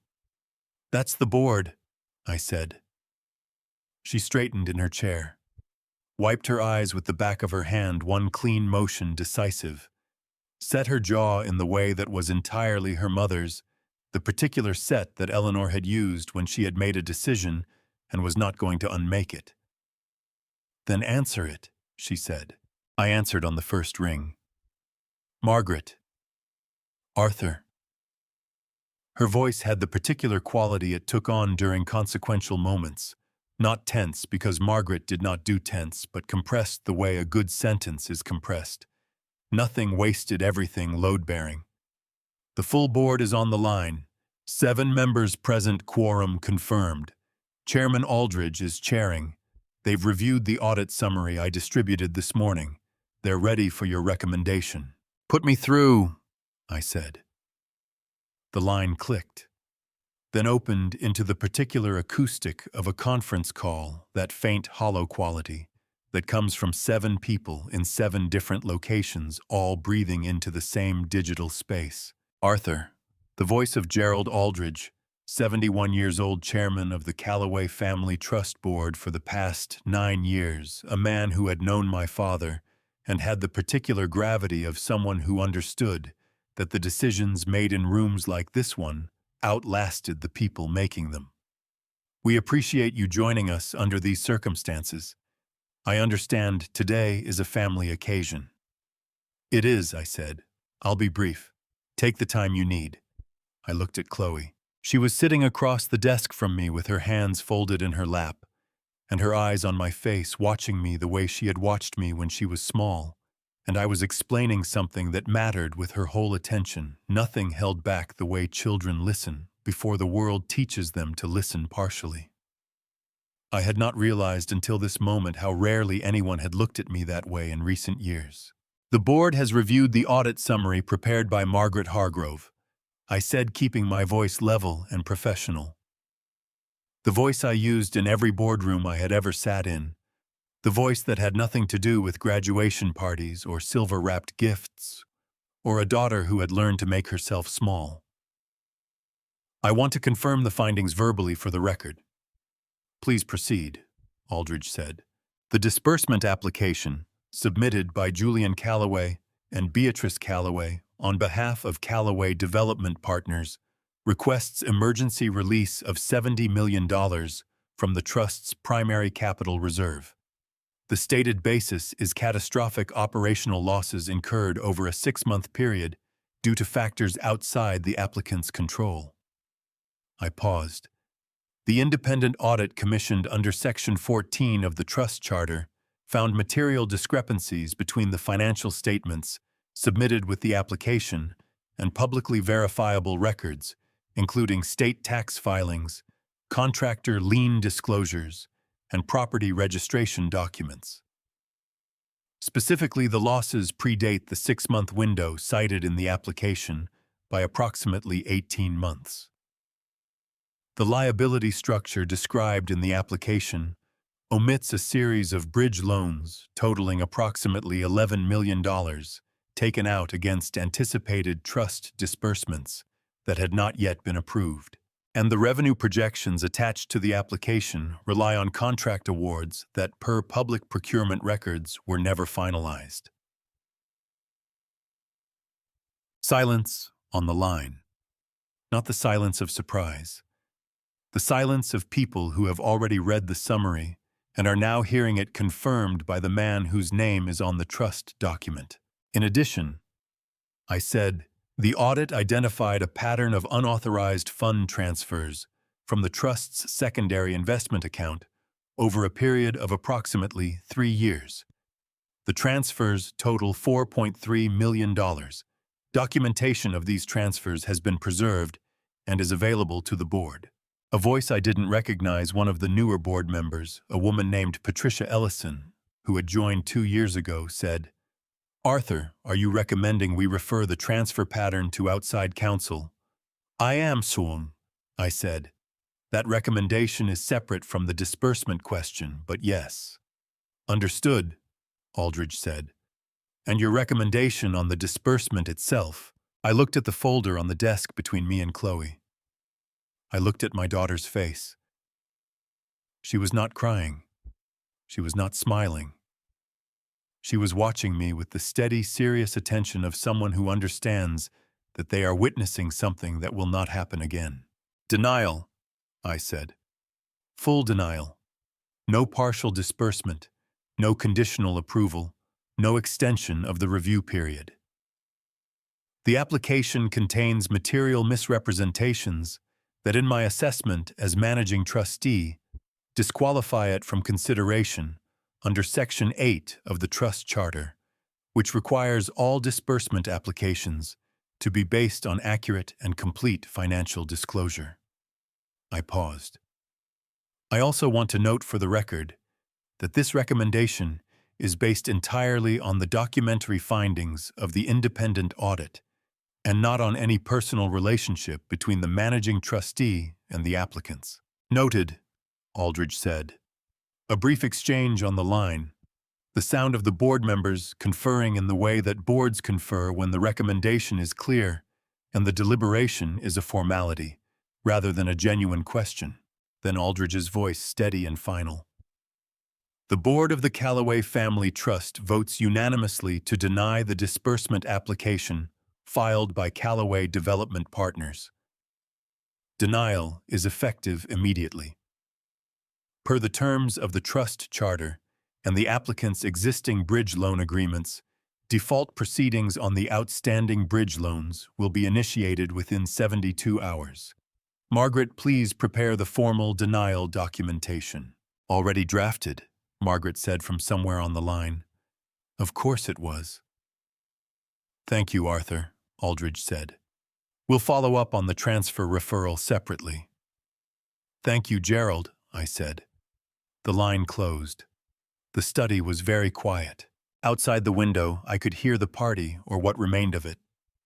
The sounds had changed in the time we had been inside. Fewer voices, the clink of glasses being collected, someone laughing but carefully the way people laugh at gatherings that have gone sideways and haven't quite processed it yet. Chloe had not moved. She was looking at me with an expression I had not seen on her face before, or perhaps had not allowed myself to look for something between wonder and grief, and a very deep, very old relief, the expression of someone who has spent a long time waiting for something to be true, and has just watched it become true in real time. Dad, she said. I know, I said. No. She shook her head slowly. I don't think you do. She pressed her lips together for a moment. I used to sit in my car in the parking lot after Thanksgiving, after Christmas, after every dinner, and I would tell myself that you didn't know how bad it was, that if you knew, you would have done something. She stopped. I just didn't know you were already doing something. The words landed in my chest and stayed there. I should have told you sooner, I said. I'm sorry, Chloe. Stop apologizing, she said, but she was almost smiling. You're ruining it. From outside through the window, I heard a sound that did not belong to the gentle wind down of a garden party. It was Beatrice's voice, and it was not composed. The voice outside lasted about 40 seconds and then stopped. Not because Beatrice had finished saying what she wanted to say. I suspected she had a great deal more she wanted to say. It stopped because Raymond's voice replaced it low and steady, the voice of a man who had decided today was the day he said the things he should have said years ago and was not going to stop now that he had started. I could not make out the words through the glass. I did not need to. I set my phone face down on the desk. Chloe was looking at the window. Her expression had the quality of someone listening to music from another room, present and absent. At the same time, her attention divided between here and there in a way that suggested that there was not entirely unpleasant. She's going to be out there for a while, Chloe said. Probably. I agreed. Good. The word came out with a quiet satisfaction that I had never heard from her before. Not cruelty. Chloe did not have cruelty in her, or if she did, she had never aimed it at anyone who didn't have it coming. Just the clean, simple sound of a person who has watched something inevitable finally arrive. She reached into the front pocket of her graduation gown. The envelope was small. Letter-sized, but thicker than a standard letter, the kind of envelope that contains multiple pages and has been opened and refolded enough times that the creases have gone soft. The return address in the upper left corner had been partially covered by Chloe's thumb, deliberately, I thought, as if she had been carrying it that way for days to keep herself from reading it again before she was ready. She set it on the desk between us. I looked at it without touching it. I found out 3 weeks ago, she said. I've been carrying it since then. She paused. I didn't tell anyone. Not Diane, not you. No one. Why not Diane? I asked. This surprised me more than the rest.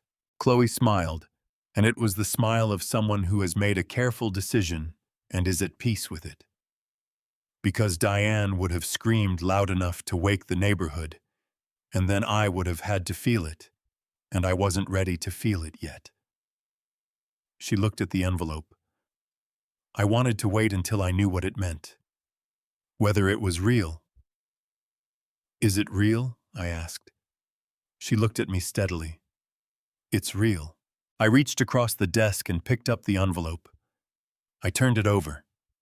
The seal had been opened cleanly, a careful slit along the top, the kind of opening that preserves the envelope, because the person opening it understood that this was something worth keeping. I unfolded the pages inside. The letterhead was from the Harwick Fellowship Program in Advanced Studies. I knew the name. It was the kind of program that produced a particular caliber of academic and professional, the kind that appeared on the short lists for things that mattered, the kind that opened doors that most people never found the handle for. Competitive. Selective. Fully funded room and board included for a 2-year course of advanced research and professional placement. Chloe, I said. Read the second paragraph, she said. I read the second paragraph. It is our pleasure to offer Chloe Marie Calloway a position in the Harwick Fellowship Program's incoming cohort, with full funding, including tuition, housing, research stipend, and professional mentorship over the 24-month program period. This offer reflects the exceptional quality of her application, her academic record, and the singular promise demonstrated in her research proposal. I set the pages down on the desk. My hands were not entirely steady, and I did not try to make them steady. There's something else, Chloe said. Her voice was careful in the way it gets when she is about to say something that costs her. Tell me. She folded her hands on the desk and looked at them for a moment. 6 years ago, when Beatrice first started talking about her credentials, her graduate program, I was curious, so I looked it up. She paused. The Harwick Fellowship. She had applied 6 years ago. The study was very quiet. I found the rejection letter, Chloe said. It was in a folder on the shared family drive. I don't think she knew it was there. It had been scanned in with a bunch of other documents from that year. She looked up at me. She applied and they turned her down. And then she spent the next 4 years telling me that my education was worthless. Her voice did not waver. I don't think she ever forgot that rejection. I think she carried it around with her, and every time she looked at me, she saw someone who might go where she couldn't. I thought about the co-signed loan, the deposit I had paid, the degree that had been built on my good faith and her ambition, and whatever arrangement she had made with an institution that had decided ambition was enough. And then I thought about my daughter, 22 years old, carrying this envelope in the pocket of her graduation gown for 3 weeks. Carrying it through every dinner, every sideways comment, every moment of today, including the silver-wrapped box and the orange polyester uniform, and Raymond's shaking hands, and Julian's face in his hands, and the conference call that had just ended with 7 voices saying the word denied. Why didn't you tell me about the application? I asked. Yours, when you found out. She was quiet for a moment. I wanted to tell you, she said. I almost did so many times.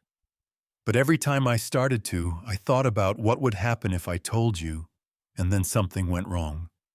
If they rescinded it, or if I didn't get in after the interview stage, or if it turned out to be less than it seemed. She pressed her lips together.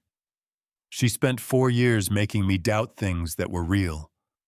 I didn't want to give her one more chance to make this feel small before I was sure it was big. The grief of that sentence settled over me like weather. 4 years of systematic diminishment so thorough and so patient that my daughter had learned to protect her own joy from the people who should have celebrated it, had learned to hold her victories close and secret until they were irrefutable because she had been taught one dinner at a time that the people in this family could not be trusted with the things that mattered to her. "Dad." Her voice was very soft. "Are you okay?" "No," I said honestly, "but I will be." She reached across the desk and put her hand over mine. A knock at the study door. 3 soft taps, uncertain the knock of someone who is not sure of their welcome. We both knew who it was. I said, "Come in."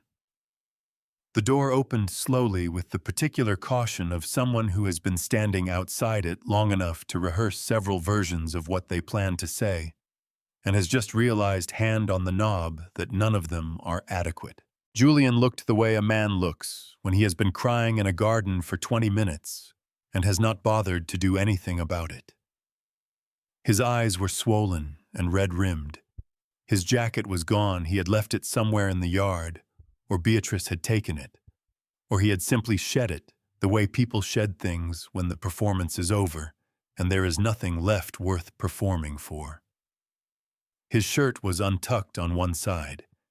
His hair, which he spent considerable effort arranging every morning, had given up entirely. He looked, I realized, more like himself than he had in years. "Dad." His voice was rough and careful at the same time, the voice of a man choosing every word, with the awareness that he has used up most of his goodwill and cannot afford to waste what remains. "Can I?" He looked at Chloe. His throat worked. "Can I come in?" Chloe looked at him for a long moment. She did not look at me. She did not wait for my signal or my permission, or any indication from me about how she was supposed to feel. She made the decision herself in her own time, in the particular silence of a person consulting no one but their own understanding of what they can bear. "Yes," she said. He came in. He did not sit down. He stood near the door with his hands loose at his sides, which was the most undefended I had seen him stand in a very long time, and he looked at his sister with the expression of a man who has rehearsed an apology and has just understood that the rehearsed version will not survive contact with the actual person he has to give it to. "I don't know how to do this," he said. "Then don't perform it," Chloe said quietly. "Just say it." He exhaled. It was the kind of exhale that carries a long time inside it. "I knew what she was doing to you," he said. "Not just in general, specifically. Every dinner, every holiday. I knew exactly what she was doing, and I told myself that not actively participating was the same as not being responsible for it, and I knew that was wrong while I was telling it to myself, and I told it to myself anyway." He stopped. His jaw tightened and released. "I told myself a lot of things for a long time. That she was just competitive. That she didn't mean it the way it landed. That you were tough enough to handle it. That it would settle down eventually." He shook his head slowly. "None of it was true. I just didn't want to pay the cost of knowing that it wasn't." Chloe was very still, watching him. "The financial stuff," Julian continued, his voice dropping lower, taking on the quality of a confession that has nowhere left to hide. "I knew the application had problems, not the full extent of it. I didn't know about the transfers from the trust account. I want to say that clearly, because it is true, but I knew the loss figures had been adjusted. She told me they were presenting the best case numbers, and I knew what that meant, and I signed where she told me to sign." He looked at his father for the first time since entering the room. "I am sorry, Dad. Not because it didn't work. Because I did it." I looked at my son. He was 35 years old and he looked 20 years older and 20 years younger at the same time, the way people look when they are standing in the actual truth of themselves, without any of the construction they usually maintain around it. "I hear you," I said. It was not forgiveness. It was not absolution. It was what it was, acknowledgement, which was what the moment required, and I was not going to give him more or less than that. He nodded. He understood the calibration. He turned back to Chloe. "I don't know what I'm asking for," he said. "I don't think I have the right to ask for anything.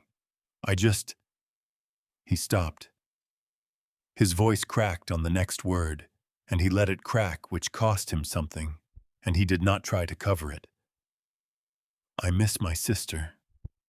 I have missed my sister for 4 years, and it is my fault that I missed her, because I was standing right there, and I chose someone else, and I don't know if that is the kind of thing that can be fixed, but I needed you to know that I know what I did." The room was quiet. Outside the window, the sounds of the party had changed again. Fewer voices. The caterers moving with the particular efficiency of people breaking down a setup that ended earlier than planned. The occasional sound of a car starting in the driveway. Chloe looked at her brother for a long time. Then she stood up. She did not cross the room quickly. She walked across it the way she had walked across the yard earlier in the afternoon, with her chin level and her eyes clear, and the deliberateness of someone who has decided exactly what they are going to do and is not in any hurry because the decision has already been made. She stopped in front of Julian. He was bracing himself. I could see it in the set of his shoulders, the particular tension of someone waiting to be told something they deserve to be told and are not sure they can absorb. She put her arms around him. He broke, not dramatically, not with the heaving public grief of the yard. This was quieter and more complete, the sound a person makes when they have been holding themselves together for a very long time and someone they love has just given them permission to stop. He put his arms around her and pressed his face against her shoulder and made a sound that had no word for it in any language I knew, and she held him the way she had held Raymond earlier in the afternoon, with both arms and her full attention, and the particular steadiness of someone who has decided that the other person's falling apart is not going to make them fall apart. I looked out the window. Beatrice was sitting alone at a table in the far corner of the yard. Her wineglass was beside her untouched. Her phone was in her hands, but she was not looking at it.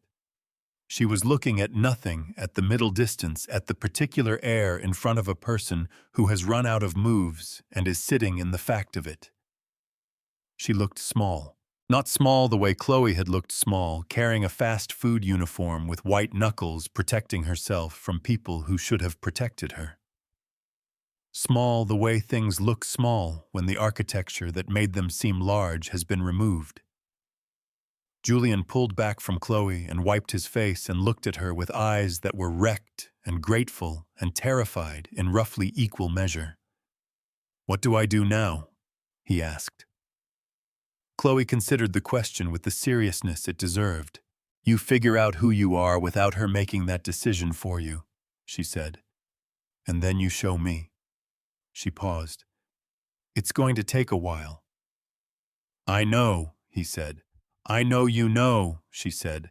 "That's the first honest thing you've said to me in 4 years. We can start there."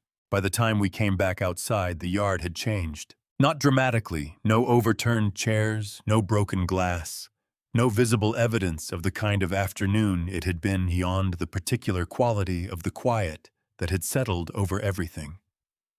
The caterers were moving between the tables with the efficient purposefulness of people who understood that their job had shifted from service to cleanup, breaking down the buffet with practiced speed stacking white linen tablecloths into neat squares. The flowers in their glass vases were still catching the late afternoon light, pale yellow and white, indifferent to what had happened beneath them. Most of the guests were gone. The Harmon grandchildren had been collected and taken home. Dennis and Patricia had left without saying goodbye, which told me everything I needed to know about where they stood and how they felt about standing there. Frank Bauer had found me briefly before I went inside, and had shaken my hand with the particular firmness of a man who wanted to communicate something without finding the words for it, and I had understood him. Uncle Raymond was still there. He was sitting at this table nearest the rose bushes, the same table he had been at, when he pushed his chair back and stood up and said the thing he had been carrying for 2 years and 4 months. He had a glass of water in front of him that he had not touched. His hands were flat on the table, and he was watching the caterer's work with the expression of a man who has done something that needed doing, and is now sitting in the full weight of the fact that it needed doing a long time ago. I crossed the yard and sat down across from him. He looked at me. I looked at him. "How is she?" he asked. "She's going to be fine," I said. "She was already fine. She just didn't know we knew it." Raymond absorbed that. He turned his water glass in a slow circle on the tablecloth, not drinking it, just moving it. "I should have told you," he said. 2 years ago, the night I heard it. I should have come to you the next morning." "Yes," I said. "You should have." He nodded. He had not expected absolution, and I had not offered it, and the absence of it sat between us with an honesty that was more useful than comfort would have been. Raymond had always respected honesty more than comfort, even when he hadn't practiced it. "I kept telling myself it wasn't my place," he said. "That families work things out. That stepping in would make it worse." His jaw tightened. "I was a coward about it. I've been a coward about a lot of things in my life, but this one I'm going to have to carry for a while." "Probably," I agreed. He looked at me sharply, then laughed short and rueful, the laugh of a man who had expected to be let off more easily and is surprised to find he prefers this. "You're not going to make this comfortable for me." "No," I said, "but I'm not going to make it more uncomfortable than it needs to be either." I looked at him steadily. "You stood up today, Raymond. Late. But you stood up." He was quiet for a moment. "That girl," he said finally. He shook his head. "Chloe, I watched her stand there today, and I kept thinking about when she was 7 years old, and she corrected me on the name of some bird we saw in the yard. Just matter of fact, no apology for it. Do you remember that?" "I remember," I said. "You were wrong about the bird." "I was completely wrong about the bird." He almost smiled. "She's going to be something, Arthur." "She already is something," I said. "She's been something. We just didn't make enough room for it." He absorbed that too. The we landed where I meant it to land, not only on him, but on all of us, including me, including the years I had told myself that things would settle without examining closely enough what exactly was doing the settling and at whose expense. Diane appeared at my elbow. She had Chloe's graduation cap in her hands, the mortarboard Chloe had been wearing when the day began, which had come off somewhere in the course of the afternoon and been retrieved by someone. Diane held it the way you hold something that belongs to a person you are proud of. "Mr. Calloway," she said, "I just wanted to—" She stopped, pressed her lips together. "Thank you. For today. For all of it." She deserved someone to do that a long time ago. "So did you," I said. 6 hours is a long drive. Thank you for making it." Something shifted in her expression. Surprise and then a warmth that was entirely genuine. "She's my best friend," she said simply, as if that explained everything. Which of course it did. She went back inside carrying the mortarboard. My phone buzzed. "Margaret. One final message as promised. Formal denial documentation filed. Foreclosure proceedings on outstanding bridge loans initiated per trust charter protocol. Board meeting officially adjourned." Well done, Arthur. I read it twice. Then I deleted it the way you delete a message that has served its purpose and does not need to be kept. In the far corner of the yard, Beatrice was no longer at the table. I had not seen her leave. I did not know when she had gone or where or what she had said to Julian before she went, or what Julian had said back. These were things that would work themselves out in the time that follows such afternoons in the lawyers' offices, and the difficult phone calls, and the long silences of a marriage that has run out of the shared fiction that was holding it together. Those were not my problems to solve. The uniform was still on the back of the chair where Chloe had set it down. Orange and red polyester folded with the aggressive neatness with which it had been presented. The name tag still in its plastic sleeve. The visored cap tucked inside the folded shirt. I picked it up. It was lighter than it looked. Things like this usually were. I carried it across the yard to the large trash bin the caterers had set up near the gate. I lifted the lid. I set the uniform inside on top of the discarded napkins and the empty serving containers and the other things from this afternoon that had no further use. I let the lid drop. Raymond was watching me from his table. "Feels good?" he asked. I considered the question honestly. "It feels like something that should have been done a long time ago," I said. "Which is its own kind of good." He nodded slowly as if filing that away somewhere. The last of the caterers finished breaking down the final table and moved toward the gate with a stack of folded linens. The yard was nearly empty now. Eleanor's rose bushes stood in the long, golden light of late afternoon, the same rose bushes that had been there through birthdays and barbecues, and one kitchen window broken by a baseball, and now this one more afternoon that would become part of the history of this particular piece of ground. I stood in my backyard and breathed. The last caterer left at 6:45. I knew the exact time because I had been sitting on the back step watching the yard empty, the way you watch things that have held a great deal of weight finally set it down with a kind of relief that is indistinguishable from exhaustion. The white tablecloths were gone. The flower vases had been collected and packed.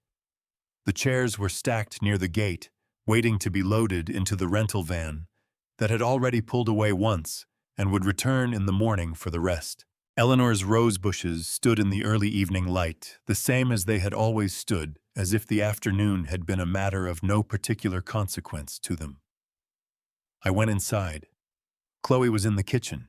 She had changed out of her graduation gown and was standing at the counter in the jeans and the old gray sweatshirt from her freshman year that she still wore when she wanted to feel like herself, her hair down her feet, bare on the kitchen tile. She had found the takeout menus in the drawer where I had kept them for 11 years. The same drawer, the same menus, some of them so old.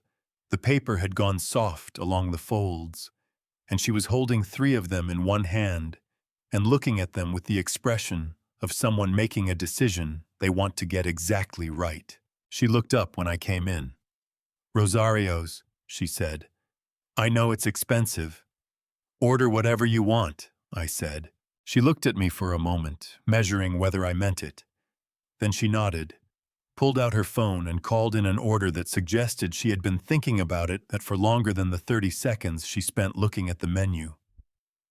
Eggplant Parmesan chicken piccata, the bread they made in-house that cost $4 extra and was worth 8 apiece of the chocolate cake that was large enough for 2 people who were both hungrier than they realized. While we waited, she set the kitchen table the way Eleanor had always set it for the 2 of us when it was just family. The good napkins, not the paper ones. The glasses that matched the salt and pepper in the middle, even though neither of us used much of either. I watched her do it and did not say anything. There are moments you do not interrupt. The food arrived in 35 minutes. We sat down across from each other in the kitchen, where she had done homework, and I had read the newspaper, and Eleanor had kept a pot of something on the stove on Sunday evenings for as long as I could remember. And we ate with the uncomplicated appetite of people who have been through something and have come out the other side of it, and are very glad to be sitting down. For a while, we did not talk about any of it. We talked about the bread, which justified its price, and then some. We talked about whether Rosario's had changed their chicken piccata recipe in the past year, or whether we had simply forgotten how good it was. Chloe told me about a documentary she had watched 3 times in the past month about migratory birds, which led to a conversation about Raymond and the bird he had been wrong about when Chloe was 7, which made her laugh and really laugh the full version, the one that reached her eyes and stayed there. I had not heard that laugh all day. I sat with it for a moment, before saying anything, the way you sit with something you have been looking for and have finally found. "Tell me about the fellowship," I said. She set her fork down, not with hesitation, with the deliberateness of someone who wants both hands free for a conversation that deserves her full attention. "The research component is 2 years," she said, "based out of their main campus, but with 3 field placements, one of them international. The stipend covers living expenses with enough left over that I won't have to think about money the way I've been thinking about money." She paused. "The mentor they've assigned me, I looked her up when I got the letter. Her work is exactly what I want to be doing in 10 years. Exactly. Not approximately. Exactly." "Tell me about her work," I said. She told me. For 20 minutes, she talked about research methodologies and theoretical frameworks, and a paper her mentor had published 4 years ago that had changed the way Chloe thought about the questions she was asking. She talked about the field placement in Portugal, which she was already planning for, and the reading list she had started building for the program, and the 2 other fellows she had made contact with online who seemed from their emails like people she was going to like. I listened. Not with the half attention that people perform when they are waiting for a pause in which to speak. With the full attention that the moment required, the attention of a father who understood that his daughter had been talking into rooms where no one was fully listening for 4 years, and who intended starting now to be the kind of room that listened all the way. "Dad?" She stopped mid-sentence about the Portugal placement and looked at me across the remains of dinner. "Were you scared today?" I considered the question honestly, the way she had always deserved to have her questions considered. "No," I said. "I was ready. There is a difference." She thought about that. "What's the difference?" "Scared means you don't know what's going to happen," I said. "Ready means you've done the work to make sure that whatever happens, you can stand in it." I paused. "I have been getting ready for today for a long time, Chloe. Since the first dinner. Since the first comment. Since the first time I watched you make yourself smaller and told myself it would settle." I looked at her steadily. I should have gotten ready sooner, but I was ready today. And today was the day. She was quiet for a moment. "She's really going to lose everything," she said. Not with satisfaction the way I might have expected.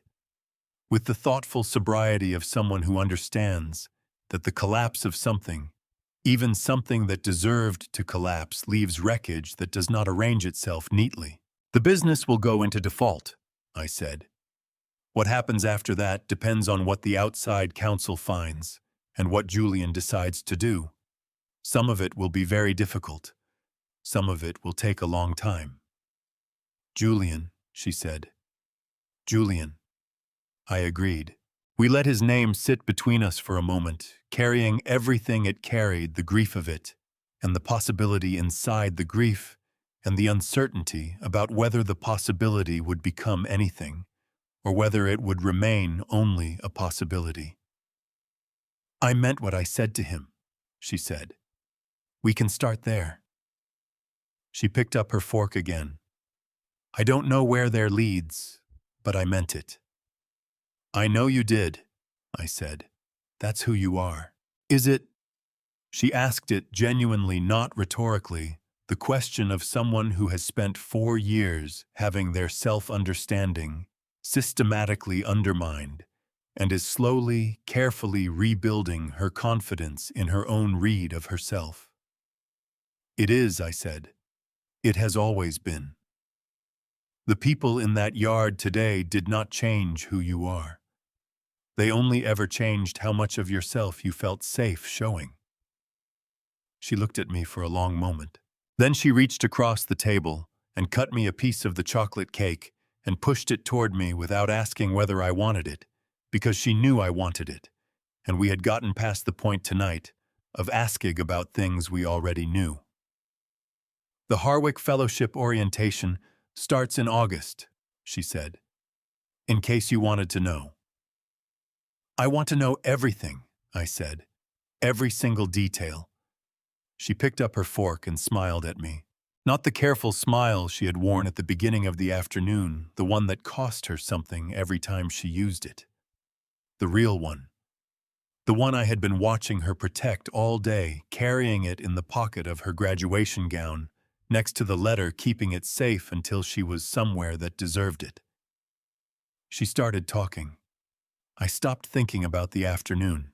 I listened to my daughter tell me about her future in the kitchen, where she had grown up at the table where Eleanor had set the good napkins on the evenings that mattered, while the late spring night settled quietly over the yard outside, and the rose bushes stood in the dark, and the empty chair in the corner of the kitchen held nothing more or less than the absence of everything that should not have been there in the first place. She talked for a long time. I did not want her to stop. There is something I have learned in 68 years of living, and one very long Saturday afternoon in May, about the nature of justice in a family. It does not arrive like a verdict. It does not come with a gavel or a formal judgment, or a moment where everyone in the room raises their hand and agrees on what has been decided. It comes quietly, the way most important things come in the small shift of a daughter's shoulders, when she finally stops bracing herself against the people who were supposed to love her. In the sound of a real laugh across a kitchen table late at night. In the simple and extraordinary fact of a young woman telling her father about her future without first checking whether it is safe to want things out loud. That is what justice looked like in my family. Not a courtroom, not a confrontation that ended cleanly. A kitchen table and a piece of chocolate cake and a conversation that went on long after the dishes had been cleared, because neither of us wanted to be the one who said it was time to stop. I have thought about that evening a great deal in the weeks since. I have thought about all of it, about the years I told myself that patience was wisdom, that waiting was strategy, that the right moment would come if I only gave it enough room to arrive on its own. Some of that was true. Timing matters. Evidence matters. Walking into a confrontation before you are prepared is not courage, it is noise, and noise rarely changes anything that needs to be changed. But some of what I told myself was something harder to admit. That confrontation costs something, and I was not always willing to pay that cost on behalf of someone I loved. Even when the cost of not paying it was being extracted from her instead. One dinner at a time, one sideways comment at a time, one silver-wrapped message at a time that said, "You are less than. You do not belong here. The space you take up in this family is conditional on my approval." I let that go on for 4 years. I told myself I was protecting the peace. I told myself that families find their equilibrium if you give them time. I told myself that Chloe was strong, and she was. She always has been. And I used her strength as an excuse to look away from what her strength was being spent on. Not on her dreams, not on her research, not on the fellowship she had earned with 4 years of work that no one in that yard had bothered to ask about. Her strength was being spent on surviving the people who should have been celebrating her. That is the part I will carry, not the decision I made on a Saturday afternoon. That part I am at peace with. The decision was right, the timing was right, and I would make it again without hesitation. What I will carry is the 4 years before it, the dinners. I let end without saying what needed to be said. The holidays I got through by telling myself that next time I would speak up the Thanksgiving when I found my daughter in the hallway with her back against the wall and her eyes dry and her voice steady, and I heard her say, "I'm fine, Dad." And I chose to believe her because believing her was easier than doing what I knew I should do. She was not fine. She was surviving. There is a difference, and a father should know it, and I did know it, and I chose comfort over clarity for 4 years. I will not make that choice again. I believe, and I have believed this since before I understood how to put it into words, that God places the people at our table not by accident, but by intention. Not only the people who are easy to love, but the ones who require something from us. The ones who call us forward into the better version of ourselves that we might otherwise allow to remain theoretical. Chloe has always done that for me. Since she was 7 years old, correcting Raymond about the name of a bird with the matter-of-fact confidence of someone who understood that being right was not something to apologize for.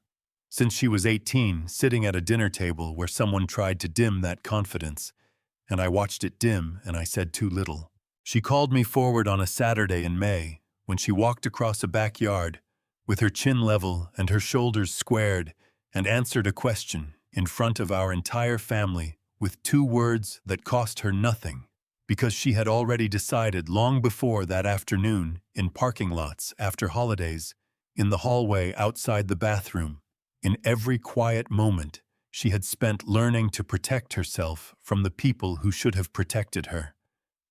That the truth was the only thing in that family worth holding on to. That is who my daughter is. The people in that yard did not make her that way.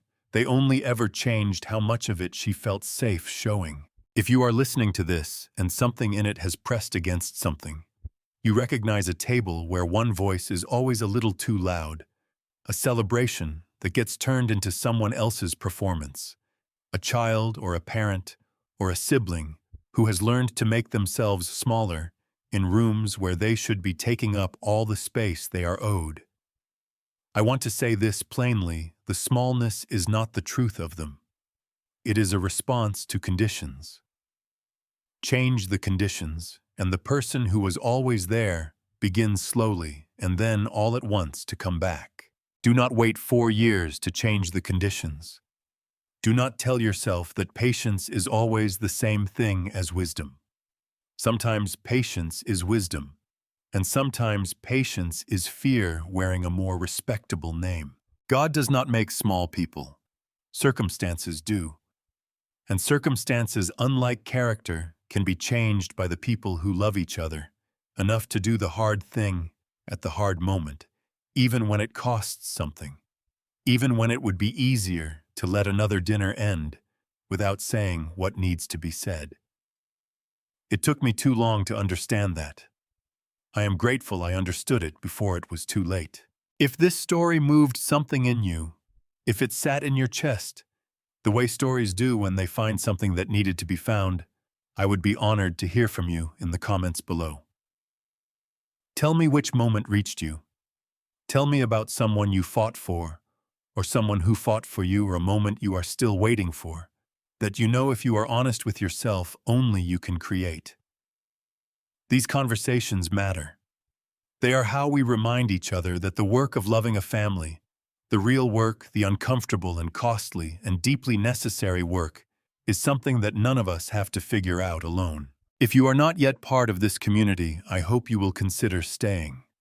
We tell stories here about families and justice and the long, slow, worthwhile work of becoming the people we were always capable of being. New stories every week for anyone who has ever sat at a difficult table and wondered whether things could be different. They can. I have seen it. I have lived it.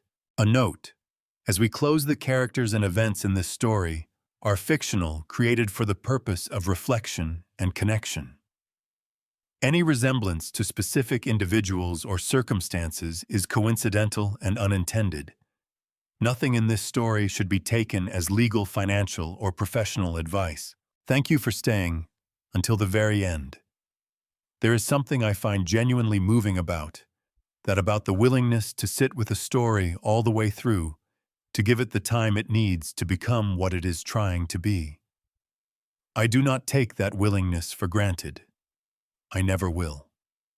Take care of the people at your table. Until next time.